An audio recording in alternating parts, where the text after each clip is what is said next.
Well, hey, everyone. I apologize for being a couple minutes late. To be honest with you, I was just going back and forth on what I wanted to stream today, and I was like, do we want to be responsible? There's always more than enough leftist content to watch. I am not at a loss for leftist content. But something's been bothering me. And I was going to wait until Friday to do this because, as you guys know, my Friday is my birthday. I'll be 29 again, obviously. And so to quote unquote celebrate my birthday, I'm going to be doing a long ass stream where I just watch a bunch of influencer content and we can be bitchy and catty and I can be the very best narcissist that I'm supposed to be because of course April is my month of narcissism for my birthday. And so I was thinking about just kind of saving this until Friday and doing it then. But I got to tell you, this is starting to piss me off. It's starting to piss me off. Now, I'm not a fan of the quartering. I think the quartering is half retarded. Maybe even full on retarded. We're going to assess the level of retardia that the quartering is at on this stream. I haven't watched the quartering in years. Because the quartering is fucking around with like video games and like male like men things that I don't understand. What I've been doing for years now that will never be acknowledged by these retards is I've been doing original independent journalism covering stories on the left that no one else is covering. I've been going undercover at their events that no one else is covering. I've been bringing you guys original content for literally years where I'm showing you things that the left is doing that no one else on the internet is showing you, no one else is talking about. I'm breaking down the left ideology in plain English so that average people can actually understand what's going on. We've gone into schools, we've investigated those. We know how to find we know how to find woke curriculum in the curriculum in like 15 minutes. We know what all the major socialist collectivist groups are doing. We are building out a fucking wiki to catalog all of this stuff so that we can go down to the activist level. We're not dicking around with academic papers that were written 20, 30, 40, 50, 100 years ago by dead philosophers and saying these academic papers are reflective of what's going on in the world today. We are going down to the activist level. So we know the activists who are pushing critical race theory into schools today. We know the organizations that are pushing gender ideology in schools today. We know who is making the attacks on by name. We know these people by name. We're building out a database so we can make connections to figure out which activists are working with which organizations, presenting at which conferences, publishing with which books. We are the only people doing this stuff. And I've been doing this for years, for literally years.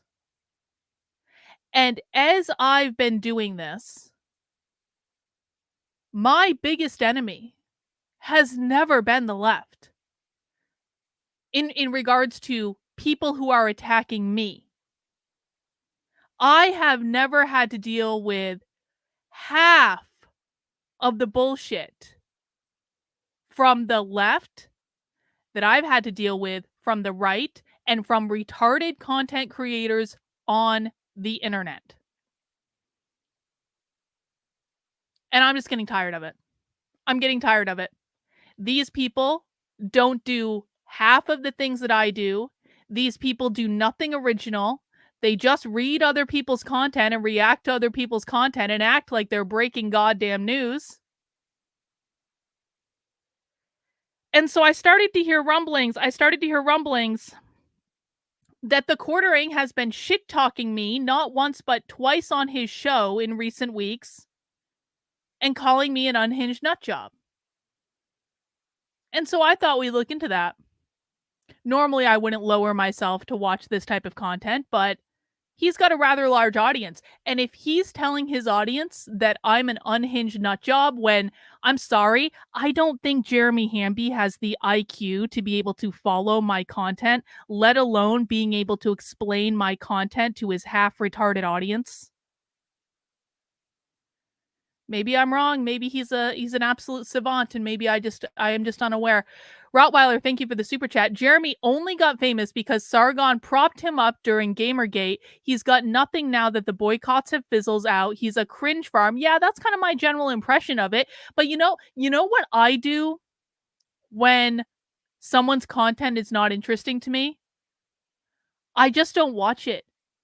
Like I haven't watched this guy's content in years. And apparently, and to be honest, I blocked his ass on Twitter during the whole Eliza Blue thing because I absolutely do believe Eliza Blue.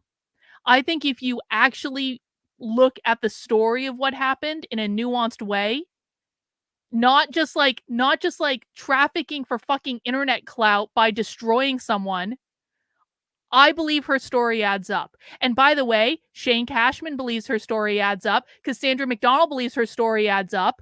The people who are actually covering Eliza and actually going in depth on what her story was, all of them came out believing the story added up. The people who didn't come out believing it were bullshit clout chasers on the internet like the Quartering and Chrissy Mayer. And those assholes very literally destroyed a victim of human trafficking for internet clout and for money.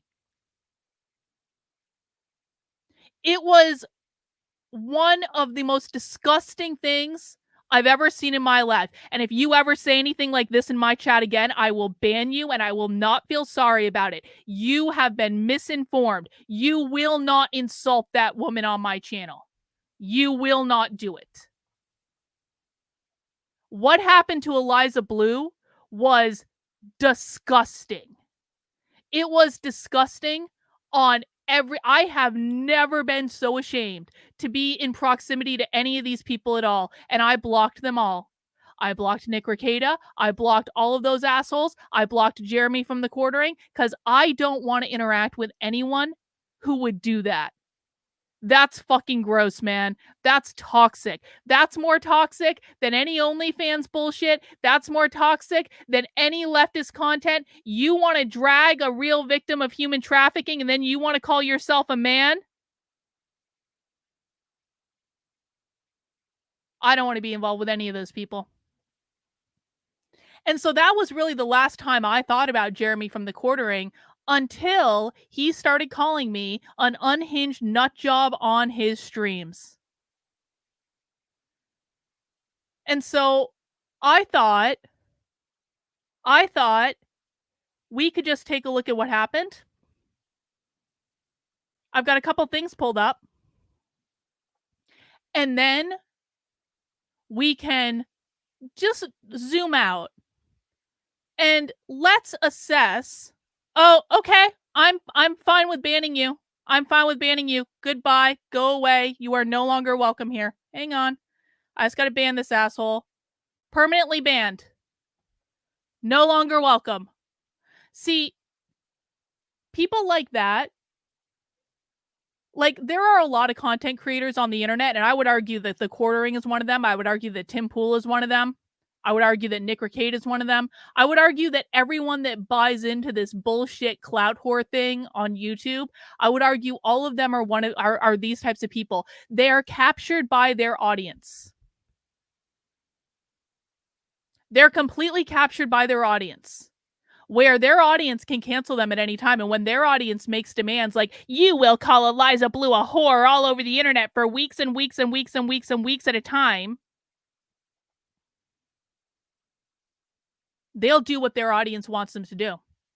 I won't do that, and my regulars know I won't do that, and if anyone tries to do that, or if anyone disrespects my rules in my chat, they're gonna get banned, and I don't care how many super chats they fucking sent me. I don't care how many streams they've been to. I don't care. You wanna drag a victim of human trafficking and you wanna call her a whore because you were stupid enough to buy into an internet rumor?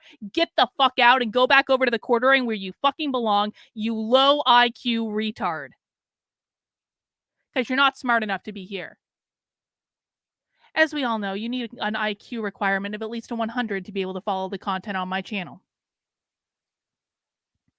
So I got a couple things pulled up. The first thing I have pulled up is, I'm pretty sure this is Jeremy covering the Twitter space that I was in which I got Jeremy Boring, the CEO of the Daily Wire, to admit that he will not hire anyone who is critical of Israel. I was the one that got him to admit that. And what I heard is that when the quartering covered this, even though he admitted that I asked the most impactful question of the night, he made sure to call me an unhinged nut job. And, I have to say, like, again, it's kind of like, it's the retard test, right? It's the retard test. If you are going to believe that an unhinged nut job asked the most impactful question of that Twitter space to the Daily Wire CEO, that doesn't pass the retard test, yo. Like, I was the only one on that Twitter space with corporate experience. I'm the only one on that Twitter space that knew the right questions to ask. I'm the only one on that Twitter space that was able to pull that information. I had to ask several questions to get him there, but once I got him there, and I nailed his ass to the fucking wall. And I was the only one that did that. Is that an unhinged nut job? To ask pragmatic questions in order to solicit specific information from a big-time conservative media outlet CEO? Yeah, I don't think an unhinged nut job can do that. So it's kind of like, when it happened the first time, I was like, yo, you're a retard if you believe, oh, she's just an unhinged whack job that was able to get him to admit this. That's just stupid, man. But I recently had one of my locals members tell me that Jeremy has discovered, oh my God, that DEI, guys, did you know that DEI is not dead because they just changed the name of it? Are those of us who sit here and watch leftist and far left socialist training 6 days a week, were any of us surprised at the breaking news from the quartering that DEI is not dead because they just changed the name of it? I know. We are all shocked and amazed at this revelation. Jeremy, we just didn't see this coming. Just because we follow the far leftist groups that are doing this type of training, and we have been doing this for years. This is why, Jeremy, you are 2 years behind me at least in understanding the left, because we've been following this stuff for years. Literally, we've been doing this for years. We watched the primary source training, Jeremy, and so there was no surprise to anyone here. Literally no surprise from anyone in my audience at all that they just changed the name of DEI, because that's what the left does. But this, we were just, I just, Jeremy is just the best reporter on the left that has ever been. And I am but an unhinged nut job because I've just been showing you guys the real world training for literally years now and walking you through. I know this is just, none of us could have seen this coming at all because, I'm just an unhinged nut job and blah, blah, blah, blah, blah, blah, blah, blah. I mean, ain't this the truth? The main reason the influencers aren't covering me is because it would put them out of business. I don't think my stuff would put him out of business. I don't think that at all. I do think it would make him look like the abject retard he obviously and clearly is. Yeah. Yeah. Breaking news, Jeremy reports on stuff that Tim Pool covered 2 days ago. You know what it's like? It's like when Redux Magazine did that breaking news exclusive about the Montana family that got their kid taken away to be, transitioned in another state, and they were like, "Exclusive! Montana family gets child taken away," and I was like, "Bitch, I covered that 4 days ago." I literally posted that story on my Substack 4 days before they covered it. They're like, "Exclusive, exclusive." And I was like, "Are we doing some weird, wacky feminist time? Like, is there a new feminist calendar?"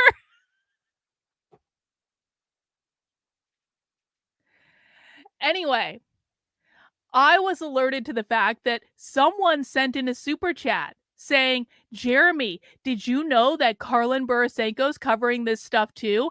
And again, and I haven't seen it yet. I'm going to be reacting to it for the first time. Again, Jeremy's like, "She's just an unhinged nut job." And so what I thought we could do is I thought we could watch these two different instances so I can actually get a sense of what this moron is saying about me. And then we can watch Jeremy's. I'm sure it will be in-depth, nuanced, just completely original reporting on this bridge thing that is the replacement for DEI that I know none of us had ever heard of before. None of us just had any idea until he reported it that what they were going to do to get around the DEI things is to change the name. And remember, guys, go buy coffee. That is the most important thing. We go buy coffee. Does everyone have their coffee? I actually literally do have my coffee. Not his coffee, because I'm not giving him my money. No, no, no, no, no. But before we get into that, before we do that, before we see Jeremy's expert coverage, I thought we could take a little stroll down memory lane. Does anyone want to go down memory lane with me? I just want to go for a little trip down memory lane for the last, about a year. Because I really, at the end of 2022, I started doubling down on doing original independent journalism, undercover reporting on my Substack.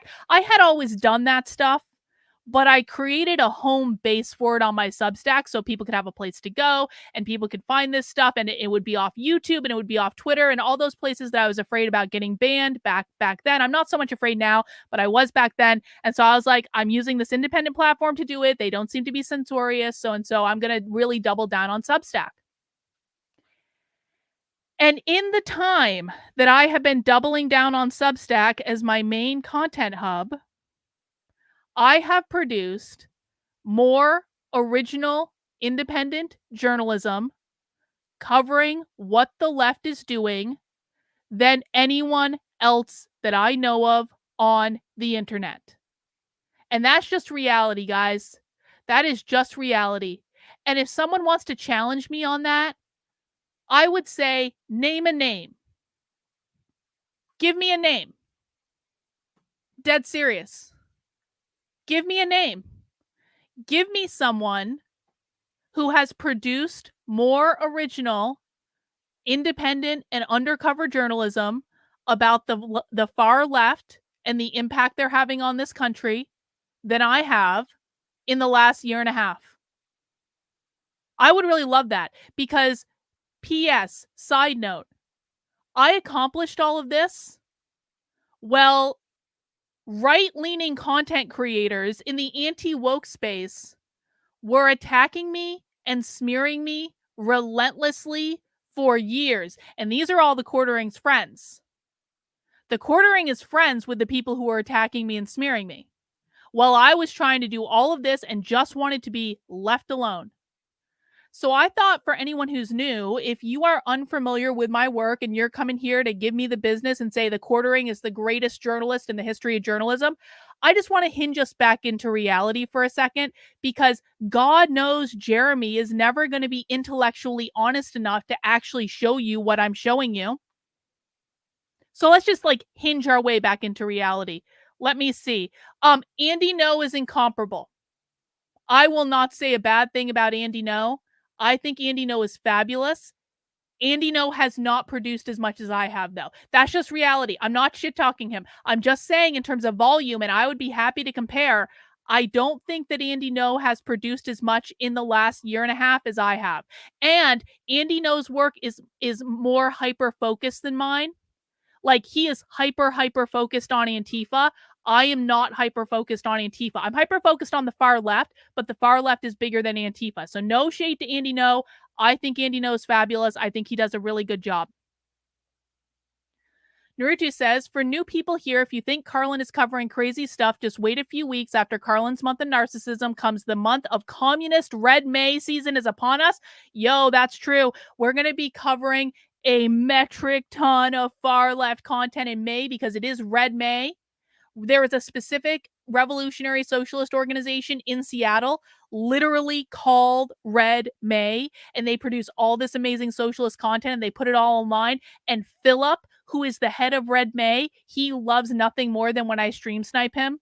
Like, Philip threatened to give me a copyright strike last year until I reminded him that as a communist, Philip is not supposed to believe in intellectual property. And so then he didn't give me a copyright strike, but I had to remind him that communists don't believe in intellectual property for that to happen. Anyway, Red May is going to be great. We're going to be doing that. But I just want to show people. I just want to show people who might be new, might be unfamiliar. First, I want to show you the highlight reel of what I did last year. And this is just going to be super quick. But again, I just want to make sure we're hinged into reality about all of the things that the unhinged nut job is doing it. Yes, Sean is also in Red May. Sean is the most handsome of all socialists. Sean is our favorite. My favorite, at least. Other people can have different favorites, I guess.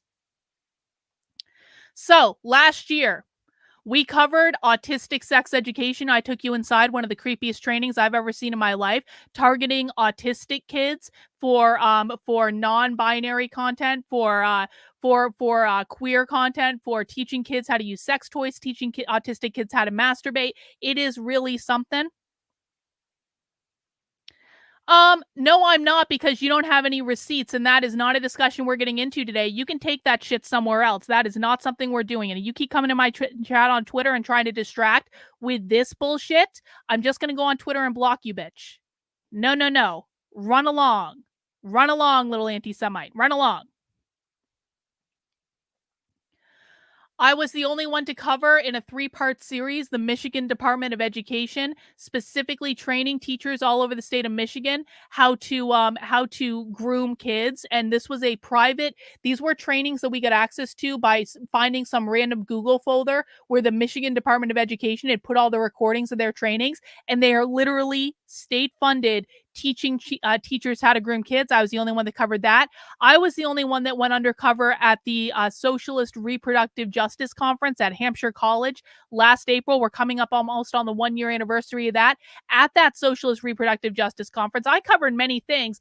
I went on the self-managed bathroom abortion tour, which you can find pictures of over on the Substack, in which I literally saw them advocating for an abortion doula. I saw them advocating for using an abortion shrine in real life.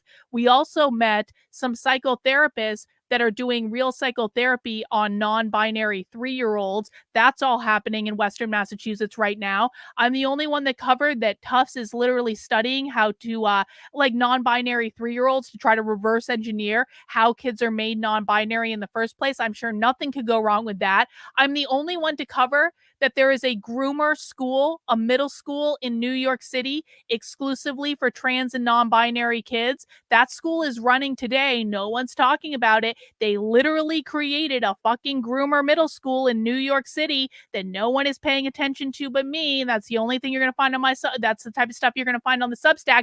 I was the only one to cover how specifically Target is funding queer activism in middle schools and high schools all over the country. Oh my goodness, it's like they just can't stop crying over on Twitter. I guess I'll have to go block that bitch in a little while, but we're going to go over this list right now. Um, what I am doing is making sure that people are clear. Since I'm being called an unhinged nutjob by the quartering, I'm making sure that people are clear about the type of content that I've been creating, that the quartering is ignoring, while at the same time, he is shit talking me on the internet without actually doing his homework to look and see what's going on. I feel very appreciated by the people who are smart enough to appreciate my content. That's not a problem.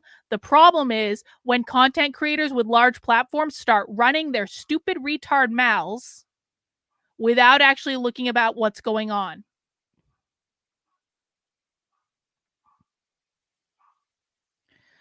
I was the only one to cover the Toronto School of Theology doing a seminar called Queer Theology in a literal church where they advocated for gangbangs with God and Christian BDSM clubs. You can find the video over on the Substack.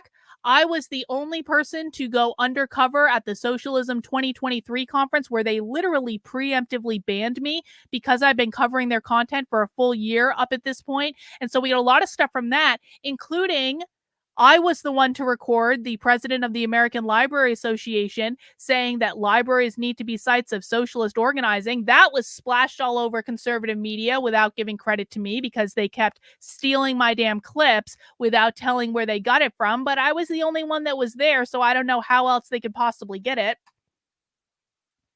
Thank you, Beth, for owning a Marxist by using his ideology against him. Hail, fearless leader. I appreciate that, Beth. This is all last year, guys. We covered, and this is something that Ron DeSantis still hasn't done anything about. If Jeremy from the quartering is still so concerned about woke ideology being taught in schools, well, guess what? In Florida, where it's allegedly banned by the Anti-Woke Act or like whatever the fuck, bitch, hang on. We need to do a pause because I need to block this person in my Twitter chat because this is just getting really distracting. This is like, I wish I could block them within the oh, I can't even do it on my phone. I'll have to block her in a second. But it's like Twitter doesn't like I can't actually block. Hang on, let me just get into the Twitter chat over there and I can block her real quick because the issue is that it's distracting to me to see this nonsense coming into my chat right now, and I've asked her to stop. And of course she's not because bitches on Twitter just can't help themselves but be bitches on Twitter. So I need to go in and block her so she stops spamming my chat over on Twitter and it stops taking up every other thing that I'm doing. Hang on. And you can whine and cry all you want, honey. I don't care. I asked you to stop. You haven't stopped. 1 sec, please, guys. I apologize for the delay. Okay. All right. And our little salty-eyed friend is now blocked. So she can stop spamming my chat. There we go. Goodbye. Okay. So if you live in Florida and you think that woke ideology has been banned from schools, then I've got some news for you. When I was undercover at the Socialism conference, they were literally talking about how they're usurping Florida state law, doing something called fugitive pedagogy, smuggler pedagogy, to make sure that socialist content, far left content is taught in schools in Florida. Ron DeSantis knows about this because we notified his office about it, hasn't done anything about it. Maybe the quartering could maybe cover that.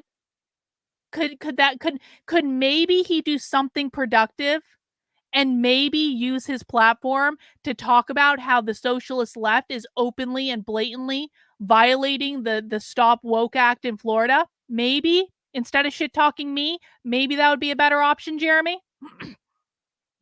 How about this? We got this crazy bitch right here. This is one of the craziest like abortion queer Marxism trainings that I've ever seen. We have full video of that from the Socialism conference. You're only going to see that on my Substack. We also got Emily Drabinski saying again that libraries can't be politically neutral. That's another thing that you will only find on my Substack. Oh, look, another thing you'll only find on my Substack. We went inside a queer activist training. This queer activist has been all over like progressive TV, like Ellen Show and like CNN and all this stuff.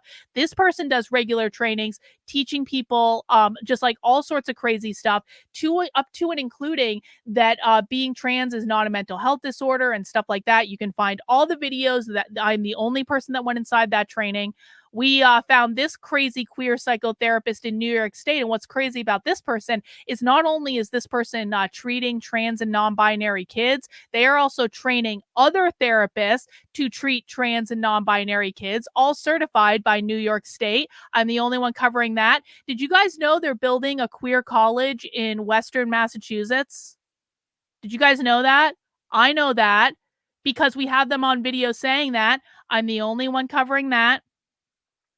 Oh, wait, did you guys know that we went inside the National Sex Ed Conference? I infiltrated the National Sex Ed Conference. They also tried to ban me from that. I just can't imagine why. Just like the Socialism 2023 conference tried to preemptively ban me from covering that, the National Sex Ed Conference also tried to preemptively ban me. And they actually did figure out how to ban me on the third day, but we got all their content before the third day, so it didn't really matter because we had multiple people registered for it. We had multiple backups, and we got lots of stuff on that, including a speaker at the National Sex Ed Conference saying that parents do not have rights to oversee this type of sex ed that their kids are getting. We also saw them blatantly admit again at the National Sex Ed Conference that they are performing top surgery on 16-year-olds, and that's really, really great. And that they're selling fake dicks to your kids' schools in order to teach them how to be trans. Those are the highlights. Just the highlights from 2023. That's not even all the stuff I covered. Those are just the top highlights of the original undercover and independent journalism that I'm doing all last year that no one else on the internet was doing.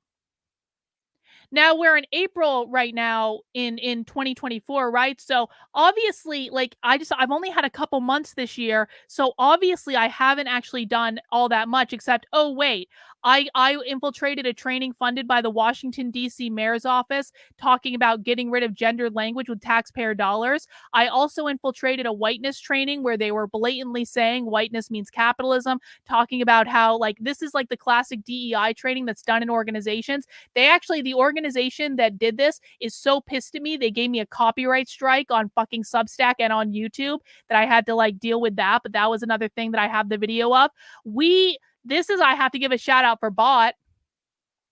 Bot and I, while we were working on the Unwoke Wiki project, we found a public school, a school for equity that is within the San Francisco Public School District that was actually violating California state law by putting private student information online.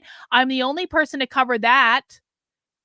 And we got them to take their whole fucking website down. We literally got them to take their whole website down because they were violating California state law on their website. No one else covered that, but oh, I'm such a nut job. Am I, Jeremy? Okay.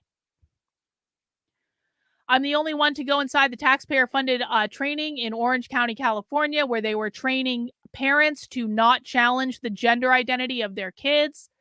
I'm the only one to cover the curriculums that are coming out of socialist teacher training magazines like Rethinking Schools, where they are literally teaching kids to create equitable communities based on far left socialist ideals. This is happening at the UCLA School of Education. I'm the only one covering that. I'm the only one doing full-on private trainings teaching people how to break down the language of the left. You can currently find this training on demand on my Substack in the How to Speak Socialist section. This is a free training that I put out there to bring people up to speed with what the left is doing, how they're using language, how they're manipulating language. It's almost like if Jeremy from The Quartering had taken my class, he would not be remotely surprised that they're just changing the name of DEI, because that's literally one of the things we talk about in the damn class. Oh, wait, I was the first person not Redux Magazine. I was the first person to break the news that the state of Montana kidnapped a teenager to transition her gender. 4 days later, Redux Magazine had an exclusive on a story that I broke several days prior to them. That all came from me. I was the one that found the federally funded teacher training that is teaching that if a kid goes into the classroom and writes, "There are only two genders" on the chalkboard, that's a form of harassment. That was happening in Southern California, but it's a federally funded training, so it's happening everywhere, and it's funded by everyone's taxpayer dollars. No one else was covering that. Jeremy from the Quartering didn't cover that. Harmeet Dillon liked that. Harmeet Dillon actually started supporting my work because of this. Harmeet Dillon, the lady that ran to be the RNC chair, fabulous woman, knitter, of course, amazing knitter. Harmeet Dillon supported my work after this. Where was Jeremy from the Quartering and his expert coverage? I'm the only one talking about polyamory therapists and how they're trying to queer the nuclear family. I have done more abolish the family coverage than literally anyone else on the internet. Where the fuck is the Quartering on that? Why isn't the Quartering talking about how they're trying to abolish the nuclear family and specifically how they're doing it?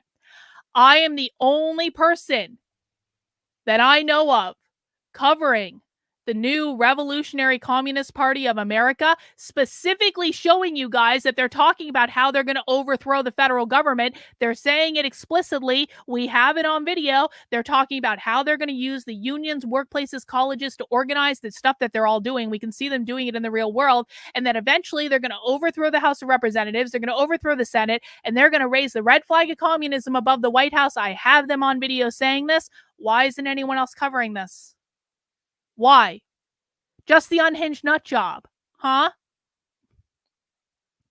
I'm the only person reaching out to actually talk to real revolutionary communists to get them to tell us what they're doing.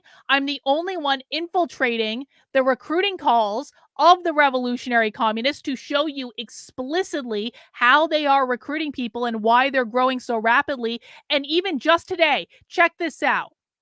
Just today, I woke up to find the Revolutionary Communists of America had slid into my DMs.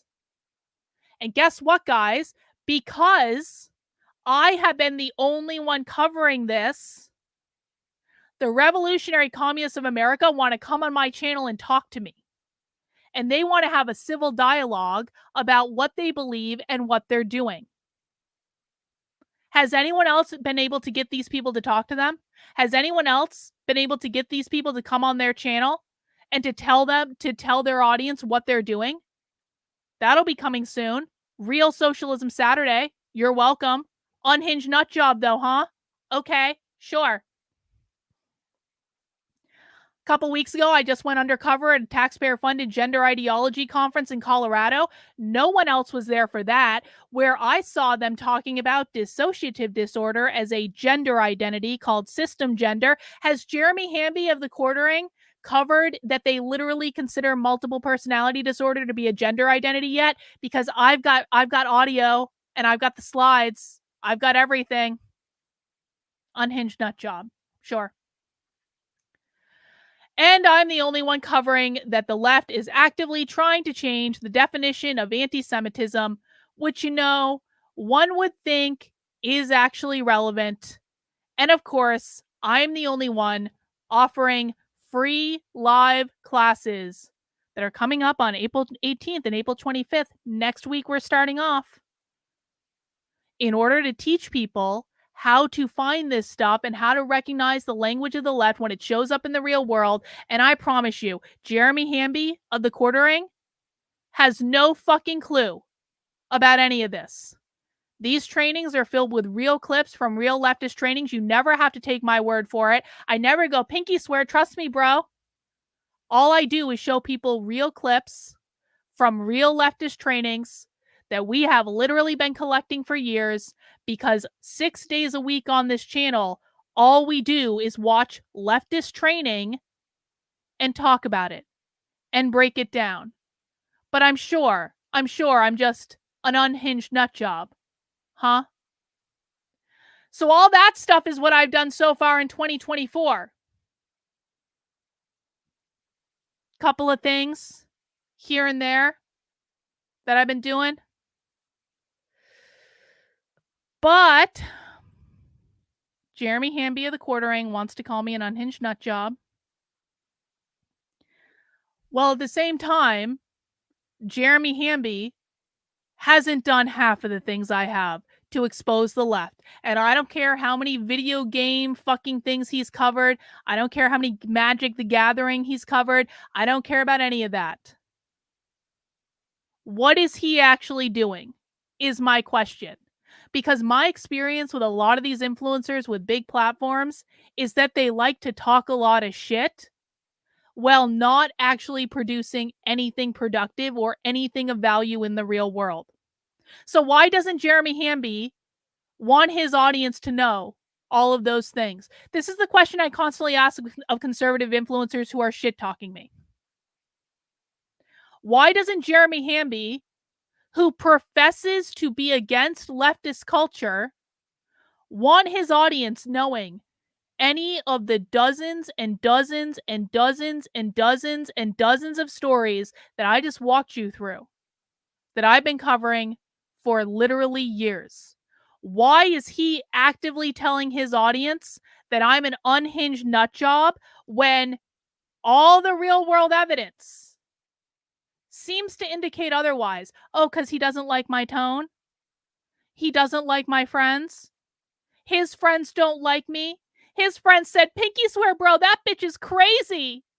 Mike Harlow promised him that I was crazy, and so that has to be the final word on the subject. He doesn't actually do any work to actually investigate what's going on.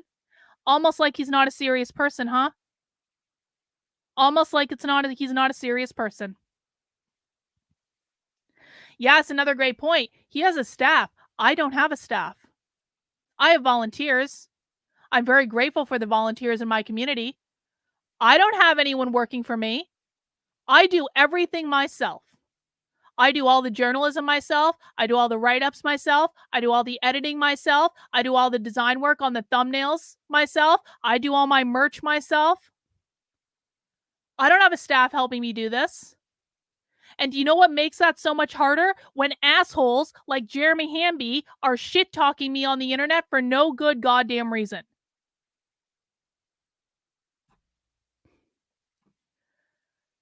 So I thought we'd listen to what he had to say. Because unlike Jeremy, I like to do my homework.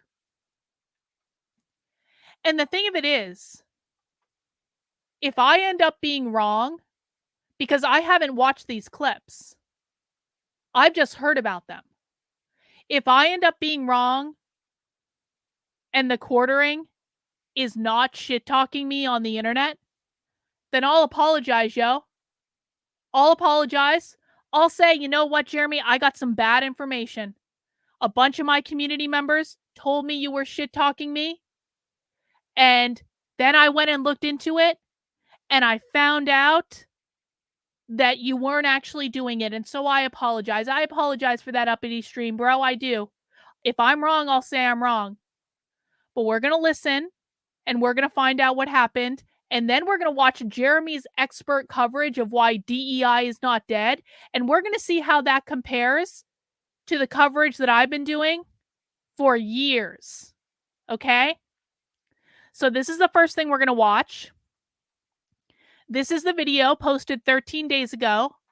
And this is what I believe that this is the video in which Jeremy is covering that Twitter space in which I nailed Jeremy Boring's ass to the wall over the Daily Wire, not hiring people that are critical of Israel. Let's hear what he said. And this actually starts out with me. I'm the very first. Are you trying to ask me why? Are you trying to ask me why I fired Candace Owens? Yeah. No, I'm asking you if you would hire someone with a beautiful, spotless track record of 20 years of amazing conservative values. Is that me? And this is the next. Oh my God, that's me! Millions of books, going to make you guys millions of dollars, getting millions of views on every video they post. But they've made the same criticisms Candace has made in the last 6 months. Does that person have a job? If your question is, would I hire would I hire Bill Whittle if Bill Whittle suddenly said that there's a genocide going on in Gaza? No, I don't think that that's a person that I would hire at the Daily Wire. Well. Yes, Jeremy. Well, indeed. Where the fuck were you in that Twitter space, Jeremy? Why weren't you there? Why weren't you asking questions? It's a good thing, Jeremy, the unhinged nut job was there, wasn't it? It was a good thing the unhinged nut job asked the right question after several different rounds of trying to get Jeremy Boring to admit what was going on. Shayna, thank you for the super chat. Psychology questions. Any thoughts on the criticisms of CBT because the format is too dismissive of feelings? No, that's bullshit. Cognitive behavioral therapy is the only type of therapy that actually works and actually gets real world results. Of course it's going to hurt. Of course it's going to be dismissive of your feelings. People are going to have hurt feelings when you're trying to change their behavior. People are going to feel a certain way when you're trying to change their behavior. That's the process of trying to change their behavior. You're literally rewiring people's brains. And so, no, I'm fully a fan of cognitive behavioral therapy. It's the only type of therapy that is actually proven to work. Anyway. What a mess in the conservative sphere. Although it may be a tempest in a teapot. It may be a lot of jockeying for position. I suspect most of this stuff, some people will leave, some people will stay, but ultimately, I think it's overall a good thing that people's true feelings are out there. And whether or not you feel like the Daily Wire is the place for you, whether or not you feel like Candace Owens or Steven Crowder are the place for you, I understand why a lot of the narrative this past week has been rough. People feel like, hey, this is not somebody who I thought they were. And, at a time when everyone should be kind of working together, everyone's tearing each other apart. It's my job just to report on it. I've been very critical of the Daily Wire as a company, but there are people at the Daily Wire that I like. Hey, look at what you can say. Brett Cooper's not involved in any of this. There are people. Oh, what the fuck? What the fuck? What the hell? I didn't hit any button on that to tell it to stop. Any of this. There we go. There are people at the Daily Wire. They're not involved in any of this. But with everyone leaving Planet Fitness, perhaps, or Daily Wire membership, perhaps, or maybe a mug club, perhaps, you might have a few, you might be looking for a new home for that. Well, I'd be a complete fool if I didn't grift on that. No, well, we know you're a grifter, Jeremy. We know that much. Okay, Christ here we go. King is somehow anti-Semitic, or they're using it in an anti-Semitic way. This was a lot of word salad, in my opinion. I think I understand what he was trying to say. What he was trying to say is that people saying heinous stuff to Ben Shapiro and then following it up with Christ is King doesn't make sense. I think he probably could have just said that instead of trying to be like a pseudo-intellectual and say, well, there's all these examples of how it can actually be anti-Semitic. And again, it is a battle that I would not have picked the week of Easter. I mean, they're already picked a fight with gamers. Gamers are mad at him last week. Now Christians are going to be mad at them. But in Jeremy Boring's defense, he did hop on a Twitter Spaces last night to discuss things. It is a 4-hour mess, essentially. But some of the interesting takeaways were that Jeremy Boring did seem to reveal the truth about Candace Owens' exit from the Daily Wire. They had long basically presented it as, hey, both people wanted out, except not once but twice did Jeremy Boring say that he indeed, in fact, did fire Candace Owens. Listen to this. This is from last night. Hey, Jeremy, I have a question. Can I jump in? Can I just ask this real quick, Nick? I'm sorry. I want to issue you a hypothetical, and I just want to get your response to it. Say you've got a really amazing opportunity to hire a conservative commentator, 20 years of experience, never set a foot out of line, just really strong conservative economic values, strong social conservative values. By the way, the woman asking this question is a nut job in my experience, but anyway. fits in right with what the audience. Isn't that nice of him? Isn't that nice? Doesn't say my name, even though it's on the damn screen. Has no cause to interject and call me a nut job. Was I saying and doing anything crazy? What? Why? Jeremy, you and I have never actually spoken to each other, bro. I've literally never spoken to him. But I'm a nut job? Let's just listen to that again. Just to make sure. It's almost like he just interjected out of nowhere for no good reason because of feelings. Jump in. Can I just ask this real quick, Nick? I'm sorry. I want to issue you a hypothetical, and I just want to get your response to it. Say you've got a really amazing opportunity to hire a conservative commentator, 20 years of experience, never set a foot out of line, just really strong conservative economic values. Well, Tim Pool refused to say my name too. By the way, the woman asking this question is a nut job in my experience, but anyway. Yeah, okay. Right with what the audience of the Daily Wire is looking for.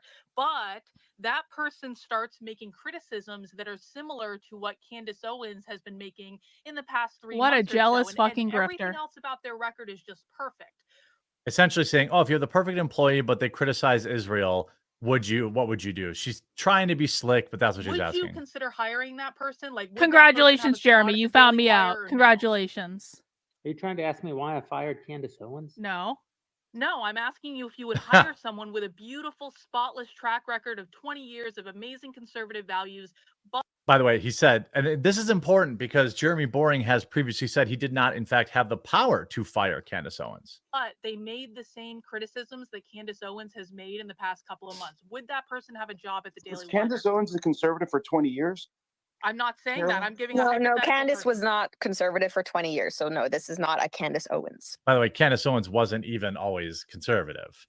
This is a recent development. Now, I'm not saying you can't be conservative, but I will tell you that this is somebody who I think this is on the.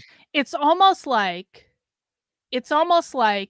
after 10 years of practicing industrial organizational psychology in the real world, I'm such a nut job that I knew exactly how to craft the question so that Jeremy couldn't weasel his way out of it like he had tried to do earlier when I asked him a different question 2 questions prior to that.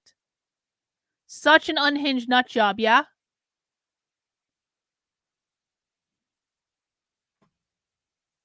Joe Rogan show, had this to say. Like the things that human beings fall for, right? So I had this idea. I don't know if this is Joe Rogan. It looks kind of old. We're talking because Charlie is. I don't know why we're watching Christian. It's like Jesus. Yeah, I don't care. This is the next Jordan Peterson. Let's talk about me, the unhinged nut job. Millions of dollars, getting millions of views on every video they post, but they've made the same criticisms. Too close to the Candace thing for me to speak to because I feel like there are implications of this that I'm not willing to engage in. But by the way, I understand that Jeremy Boring can't really say that. But if you go back to he actually can, Jeremy. He actually can. Because again, I know that you talk about video games on the internet, bro. But I have 10 years of experience as an industrial organizational psychologist.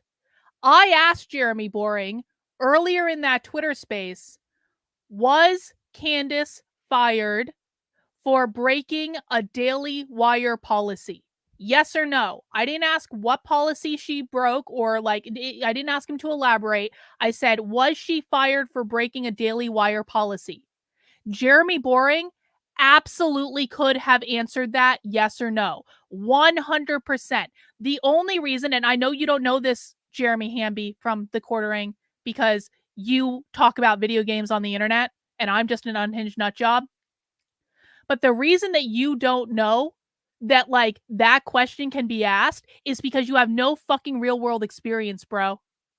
The reason that Jeremy Boring couldn't answer that question is because Candace Owens was not fired for breaking a Daily Wire policy? And if he had answered that question, Candace Owens could have sued his ass to high heaven. Perhaps listening to the Unhinged nut job might serve you well on topics you don't understand, Jeremy. November 2023, Jeremy Boring said, in my current capacity, I cannot fire Candace Owens. That's something Ben and I have in common, since he is also not an executive in the company, and I cannot hire or fire people. But even if we could, we would not fire Candace because of another thing we have in common, a desire not to regulate our speech of our hosts, even when we disagree with them, which again is curious given he said that he fired her. Perfect. Would I fired Candace Owens? you know? Are you trying to ask me why I fired Candace Owens? Nope. And so he does, of course, admit that he did fire her. And there's also, an interesting thing. I had a Where is this? There's another quote about. I think that sums it up. I don't really feel like watching Jeremy like struggle his way through trying to find the right things because he didn't properly prepare to do a clip on the internet. We all heard him call me an unhinged nut job. That was really the point. If you guys want to hear the full clip where I got Jeremy Boring to admit that he fired Candace Owens because of her views on Israel effectively, or that he would never hire someone at the Daily Wire because if they have views critical of Israel, I have that in another place on this channel.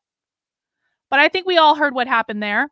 And now Jeremy's going to ramble his way around because he doesn't prepare for things because he's oh so professional on the internet. But I want to go to this other clip because, again, like I didn't say I heard about this. I heard about him calling me an unhinged nut job. And I didn't say anything about it because I was like, Jeremy Hamby's a retard and I don't really care. And then another thing happened where this was a stream from the other day. This was from April 5th. And a member of my locals community pointed this out to me. And again, Jeremy Hamby is shit-talking me for no good reason. Let's watch.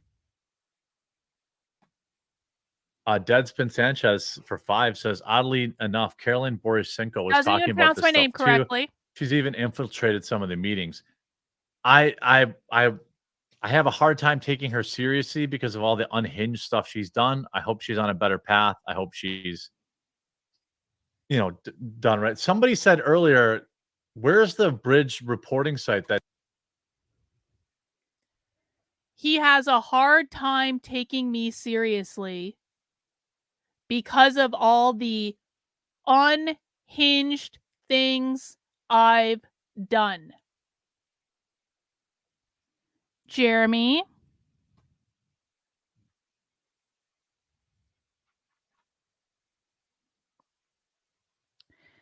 I wonder, Jeremy, is it unhinged?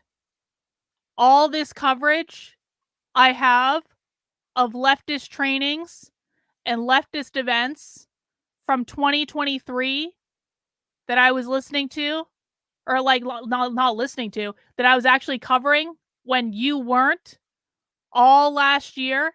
That's all unhinged. How about, Jeremy, all the different things that I've spent this year covering already, that I've done more original journalism about what the left is doing in the real world, in schools, training people on how to identify this stuff, going inside their trainings, going undercover at their events, talking to leftists in the real world. The only person that these people have actually agreed to talk to, because I'm such an unhinged lunatic, huh, Jeremy? You just have why is it that the revolutionary communists of America take me more seriously than these retard right-wing content creators who can't be bothered to look at what's happening? And this is just this year. Did Jeremy go undercover at the gender conference? No.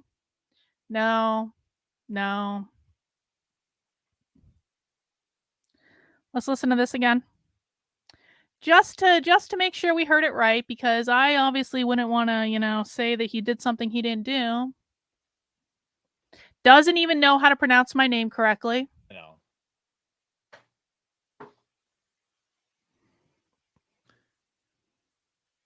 Deadspin Sanchez for 5 says, oddly enough, Caroline Borisenko was talking about this stuff too.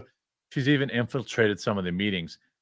I have a hard time taking her seriously because of all the unhinged stuff she's done. I hope she's on a better path. I hope she's, done right. Somebody said earlier,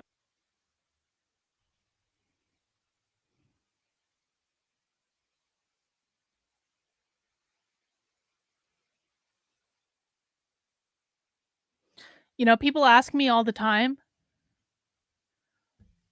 Hang on, let me get this super chat from Rottweiler. Unhinged equals not saying the wokeification of schools, family, entertainment, etc. is an attack on white straight males. Am I right? Yeah, that's exactly right. That's exactly right. I refuse to play the goddamn race game, so I'm unhinged. Is Jeremy able to name any of the unhinged things I've supposedly done? Oh, I said things that Jeremy didn't like about Jeremy's friends, Carrie Smith and Mike Harlow. Oh, is that what it was? Oh, the bullshit smear campaign that was spread about me by those assholes. See, this is the thing, guys. They can never name the unhinged things that I do because they know if they say specific things, I'm going to be able to debunk that so fucking quickly, it's not even funny. Unhinged seems to be the word they use to discredit people. Indeed, while showing no evidence. Gatekeeping his audience. Yeah, I hope she's on a better path. A better path. Maybe if Jeremy Hamby was a responsible human being, he could have actually, taken to... I mean, he can't see my Twitter because I blocked his ass after he clout chased and fucking grifted off of Eliza Blue for several weeks. But Jeremy could go to my Substack. He could go to my YouTube channel. Jeremy provides no receipts. No receipts. Oh, hey, Yuri. Welcome back. Good to see you. It's been a while. Yup, Adam Krigler used me to make money and allowed people in his chat to attack me for 3.5 hours and made money off of me and hid the chat from me so I couldn't see it. That's going back into memory lane. That was a fun time. Yeah. I hope she's on a better path, like when Jeremy was the one who had the unhinged meltdown over Tim Pool unfollowing him on Twitter. Exactly. Yeah, Jeremy, in your experience, what experience do you have with me, Jeremy? Because we've never actually spoken. All right. So we have confirmation that in the past 2 weeks, Jeremy from the Quartering has called me an unhinged nut job or some derivation thereof at least twice on his streams and videos. So I'm sure that if we just back this video up where Jeremy has come to the epic conclusion that they've renamed DEI, which my audience knew about a long ass time ago, because the unhinged nut job's been covering this stuff for years. But Jeremy just got there. It's okay. It's okay. It's okay for people to be beginners. It's okay for people to be behind. We always welcome new people into our audience. And so maybe Jeremy, if he removes his head from his copious ass and decides to actually look at what's going on, maybe Jeremy can join us for a Socialism Saturday. Now, he might not be smart enough to comprehend the content, but that's okay.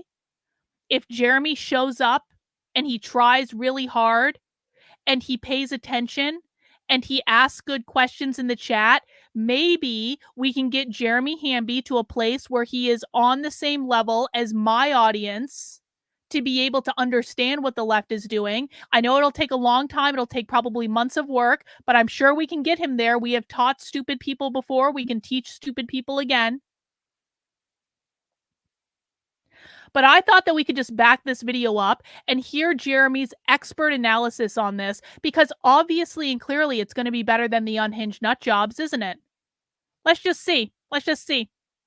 He's talking about this DEI thing. We're going to fast forward through this. He's got a long ass fucking intro.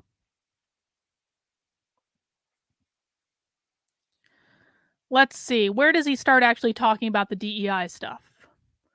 Where does he start talking about things that have relevance to things I care about? Right there, it looks like.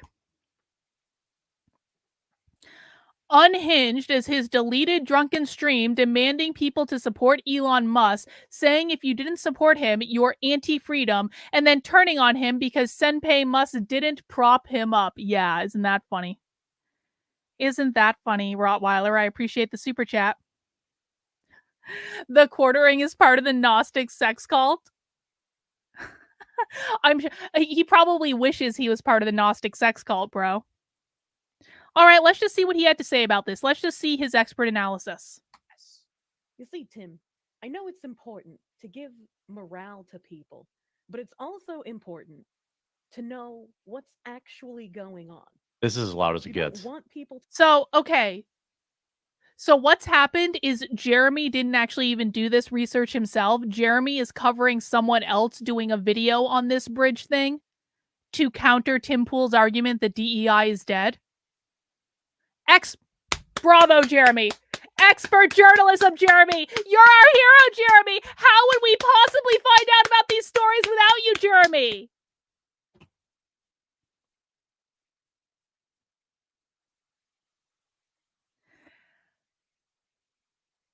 I don't watch his content, so I'm just going to ask people in my chat.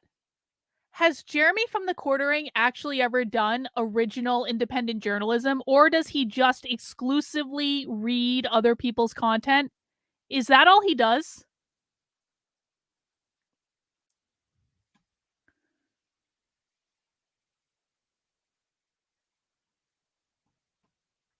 Hang on, I just had to block someone on Rumble who is taking over my chat. Like, God, people are being dicks today about the Jewish stuff, and I'm not gonna even acknowledge that. So if people want to come into my Rumble chat or my Twitter chat or any of the other chats and complain about the Jews, the Jews, the Jews, the Jews, the Jews, I'm just gonna ban you, bro. I don't want to fucking hear it. I don't want to hear it.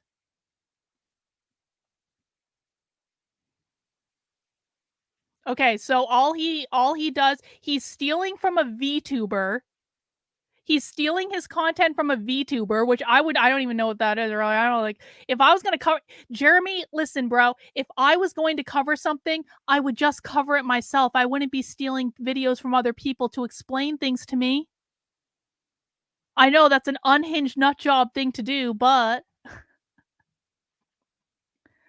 I mean, it's probably true.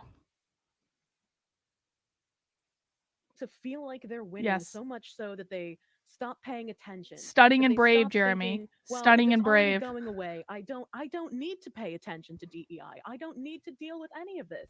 I can just go back to playing video games.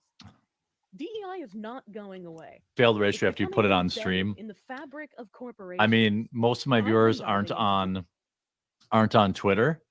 But I mean, I guess I can try again. I guess I can. I mean, is our fresh tards coming in here? I'd love to hear you explain. Yo, I just had a bagel earlier. How Top 10 Jewish women invention never for be sure. taking responsibility. Like they the Jews might take many things from me, but they need to let me keep the bagels. I fucking love bagels. From these dudes. All right. We talk about these dudes, and they've replied. Oh, okay. We will be addressing this tonight, so focus on.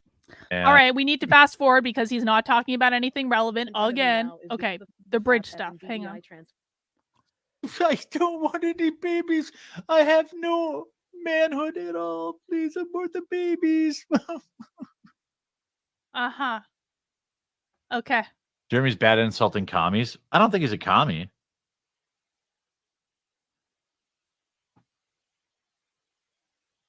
Bridge and how it's the next step in DEI transformation, more than just a rebrand. It's going to be the way that companies operate, unless people with further reach than me start speaking out about it. It's insidious how this is becoming part of the fabric of companies and how little people are talking about it. I'm sorry, it's quiet, guys. It's his volume. It's not mine. Benchmarking race, inclusion, and diversity in global engagement. And if this is what people are saying Bridge is, they are very far behind in uncovering what's going on, which makes it even more important, Tim, that people like you with a large platform talk about what this is. The website I have in front of me now is the initial Bridge 1.0. I just want to say, just in general, as someone who now has years of experience covering content that Tim Pool doesn't cover and that the quartering doesn't cover with any sort of depth or proficiency at all, it is damn impossible to get coverage on boring stuff like this. And I'm not saying it's not worthy of coverage. It absolutely is worthy of coverage. I spend 6 days a week covering this stuff. But like, Tim Pool's audience doesn't have the attention span for this. The quartering's audience doesn't have the attention span for this. This gamer I mentioned to you other day. I don't know what that means, Nick, but thank you. Initiative. Bridge was set up as a DEI monitoring system. They were responsible for seeing how well DEI was working, and after years of having DEI as hiring practices or as marketing techniques, they even agreed with what Charlemagne in your video said, and many others still say today.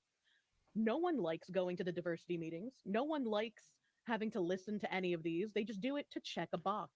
And Bridge is making it so This it's is no a- longer this is a just lot- checking the box. That's as loud as You she can will be. doing the work. It's quiet for me It's too. changing. They're firing the DEI employees. This isn't a win. They're going further underground. They're firing the employees to make it feel like we have won, and we don't notice what they're doing next. We're not noticing the next step in their program as quickly. And it's unfortunately going exactly how they planned. They're going to be making DEI a tenant. I just want to note this. Like, anyone who watches my content on a regular basis is so far ahead of this. We've already reverse engineered all of this. It doesn't matter if they call it DEI. It doesn't matter if they call it Bridge. It doesn't matter when they change the name to something else, which they will inevitably do. My audience, because we watch this type of training 6 days a week, knows how to identify this stuff. And not only do we know how to identify it when it shows up, we know what the next step is. Let me explain to you what they're going to be doing next in corporations. It's called the 4 goals of the woke left. If you go over to my Substack, carlin.substack.com, where I've been posting original, independent, and undercover journalism for a year and a half, you will find an article I posted last night called The 4 Goals of the Woke Left. Now, I've covered this extensively. I've made videos about this. There are other clips on my Substack about this, or even other articles on my Substack about this. But this is just for new people who need to be brought up to speed. This is like the type of, it's part of my Woke 101 series, which is a literal 101 level kind of content. It's perfect for people like the quartering who have no fucking clue what's going on. It's perfect for people like Tim Pool who has no fucking clue what's going on. It's perfect for people who are just getting into this stuff, just encountering this stuff, and they don't understand why the left is behaving crazy, what they're doing next. Perfect for all these people. And by the way, guys, just because I'm shitting on the quartering and Tim Pool, if you are a beginner and you're still feeling confused about all this, there is no shame in that. I am not shitting on you. Tim Pool and the quartering should know better. So that's why I'm shitting on them. But if you're just showing up and you're just getting here and this is just new to you, no shame in that. I'm not saying there's anything wrong with it. The 4 goals of the woke left are the following: gain as much power as possible, destabilize the system, attack capitalism, usher in their Marxist utopia. That is what the left is doing all of the time. Gaining power means getting yourself into positions of institutional power in order to implement laws and policies. They implement laws and policies that are specifically designed to destabilize the system. This is why when Tim Pool pretends he doesn't understand, why does the left always veer towards chaos? I just don't get it. Why do they always go towards chaos? It's because the design of what they're doing is to destabilize the system, to cause problems that cause people pain. when people have that pain and they're like, society sucks, our system sucks, we have all these problems. Then the left goes, do you know who's responsible for those problems? Capitalism. Capitalism created all these problems, and capitalism is specifically defined as private property ownership. That is the very, very specific definition. Any other definition of capitalism does not matter, because what the left wants to do is abolish all private property. So when they go in and they do these DEI trainings and it causes all these problems in the organization because people don't want to do it, or it's pitting people against each other, or it's causing racist policies or anything like that, the left comes in and says, do you know what's really causing all this pain? Capitalism. Capitalism is the problem, and it's ironic that they're doing this in corporate America, but this is like getting sleeper agents in that are going to destroy our entire economic system. These organizations, you look at Boeing, right?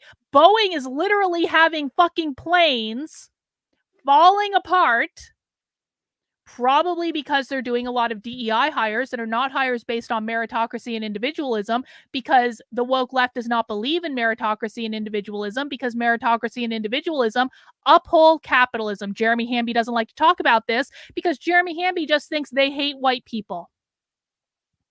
Jeremy Hamby has not yet figured out that whiteness means capitalism, that every time the left says whiteness or white supremacy, they're referring to the system that upholds racism, that system being capitalism. That's why they call it systemic racism. So they're doing all these DEI trainings in organizations. They're implementing all these DEI policies. The DEI policies are causing problems. The planes are falling apart, literally, in midair. And then they go, do you know what caused these problems? Capitalism. Capitalism caused all these problems in the first place. Don't you think we should try a new system? How about Marxism? Do we want to do Marxism? Should we do Marxism? Let's do Marxism. The left cannot achieve their goals without undermining faith in capitalism, which is specifically defined in this case as private property ownership. When they talk about implementing a society based on equity, the E in DEI, equity means Marxism. Equity means socialism. Equity and capitalism cannot exist in the same place at the same time. So it doesn't matter what they call the training. It doesn't matter if they call it DEI. It doesn't matter if they call it Bridge. It doesn't matter if they call it Jedi. It doesn't matter if they call it the belonging training. It doesn't matter if they call it courageous conversations. It doesn't matter. The people in my audience who watch this stuff all the time know that what the organizations are doing are implementing policies specifically designed to destabilize the organization so that they can then blame the problems that are being caused on capitalism to undermine the organization, undermine the economic structure of the country, and replace it with fucking Marxism. The rest of this is just noise. If you don't understand what the goals are, the very basic goals of the woke left, which we see show up over and over and over and over and over again, you can't predict what they're going to do next. So what Jeremy is covering in this is really like, no offense, bro, but like several fucking years behind where I am. So maybe you should have listened to a little less of your friend Carrie Smith. Maybe you should have listened to a little less of the unhinged human piece of garbage that is Mike Harlow. And maybe you should have actually investigated for yourself what was being covered, because Jeremy, you're years behind the unhinged nut job. The unhinged nut job's audience can run fucking laps around you and your audience, bro. We can lap you over and over and over and over and over again with what we know about what the left is doing and how they're doing it. Everyone has to start somewhere, I suppose. Maybe he'll catch up someday. Part of the job for every employee. Are you a programmer? Are you a 3D designer? Are you a cashier? Are you some sort of shelf stocking worker? This is going to be part of your job as well.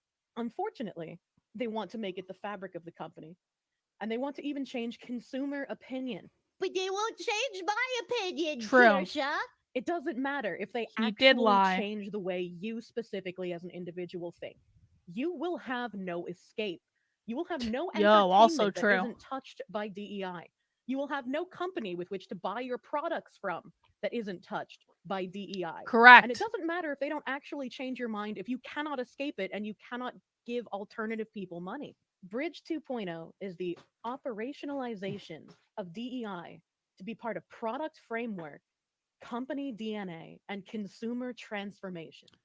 Because the acronym has changed, I've even tried putting out more posts about Bridge when people were talking about Sweet Baby Inc. and wanting to hard focus on just one part of the problem. To understand what Bridge is, the CEO has even said directly in interviews what she's trying to do, what the goal is. This is a 4.5 minute. She seems to be doing a pretty good job. I don't have any problem with the VTuber that he's highlighting, by the way. I don't know who this person is. I mean, she seems to be doing a good job. She's looked into something. What is important to be clear, though, is Bridge is a specific company. So Bridge is like, it's like, do you guys know how tissue paper is commonly referred to as like Kleenex? Like a tissue is like we colloquially call it Kleenex because Kleenex is like the big brand, right? Same thing with like a Xerox machine. Like Xerox is a brand of photocopier. So Bridge is a brand of DEI training. It is one specific company. But there are all sorts of other companies that exist that have different brands. Like Courageous Conversations is one. Has anyone taught, like, Courageous Conversations has been around for years. Courageous Conversations is DEI. And it was actually, Courageous Conversations was actually popularized before DEI training. Courageous Conversations is still going on today. So there's going to be all sorts of different brands that pop up that are not going to call themselves DEI because that acronym is getting sour. But it's like, this is why you have to be able to recognize the patterns beyond just the brand name. This is why you have to recognize the elements of the training and the language that the left is using so that you can be able to assess, is this Marxist training or isn't it? Because they're just going to keep doing this. This is what the left does. If a naming device starts to get like public ridicule or whatever, they just change it to something else.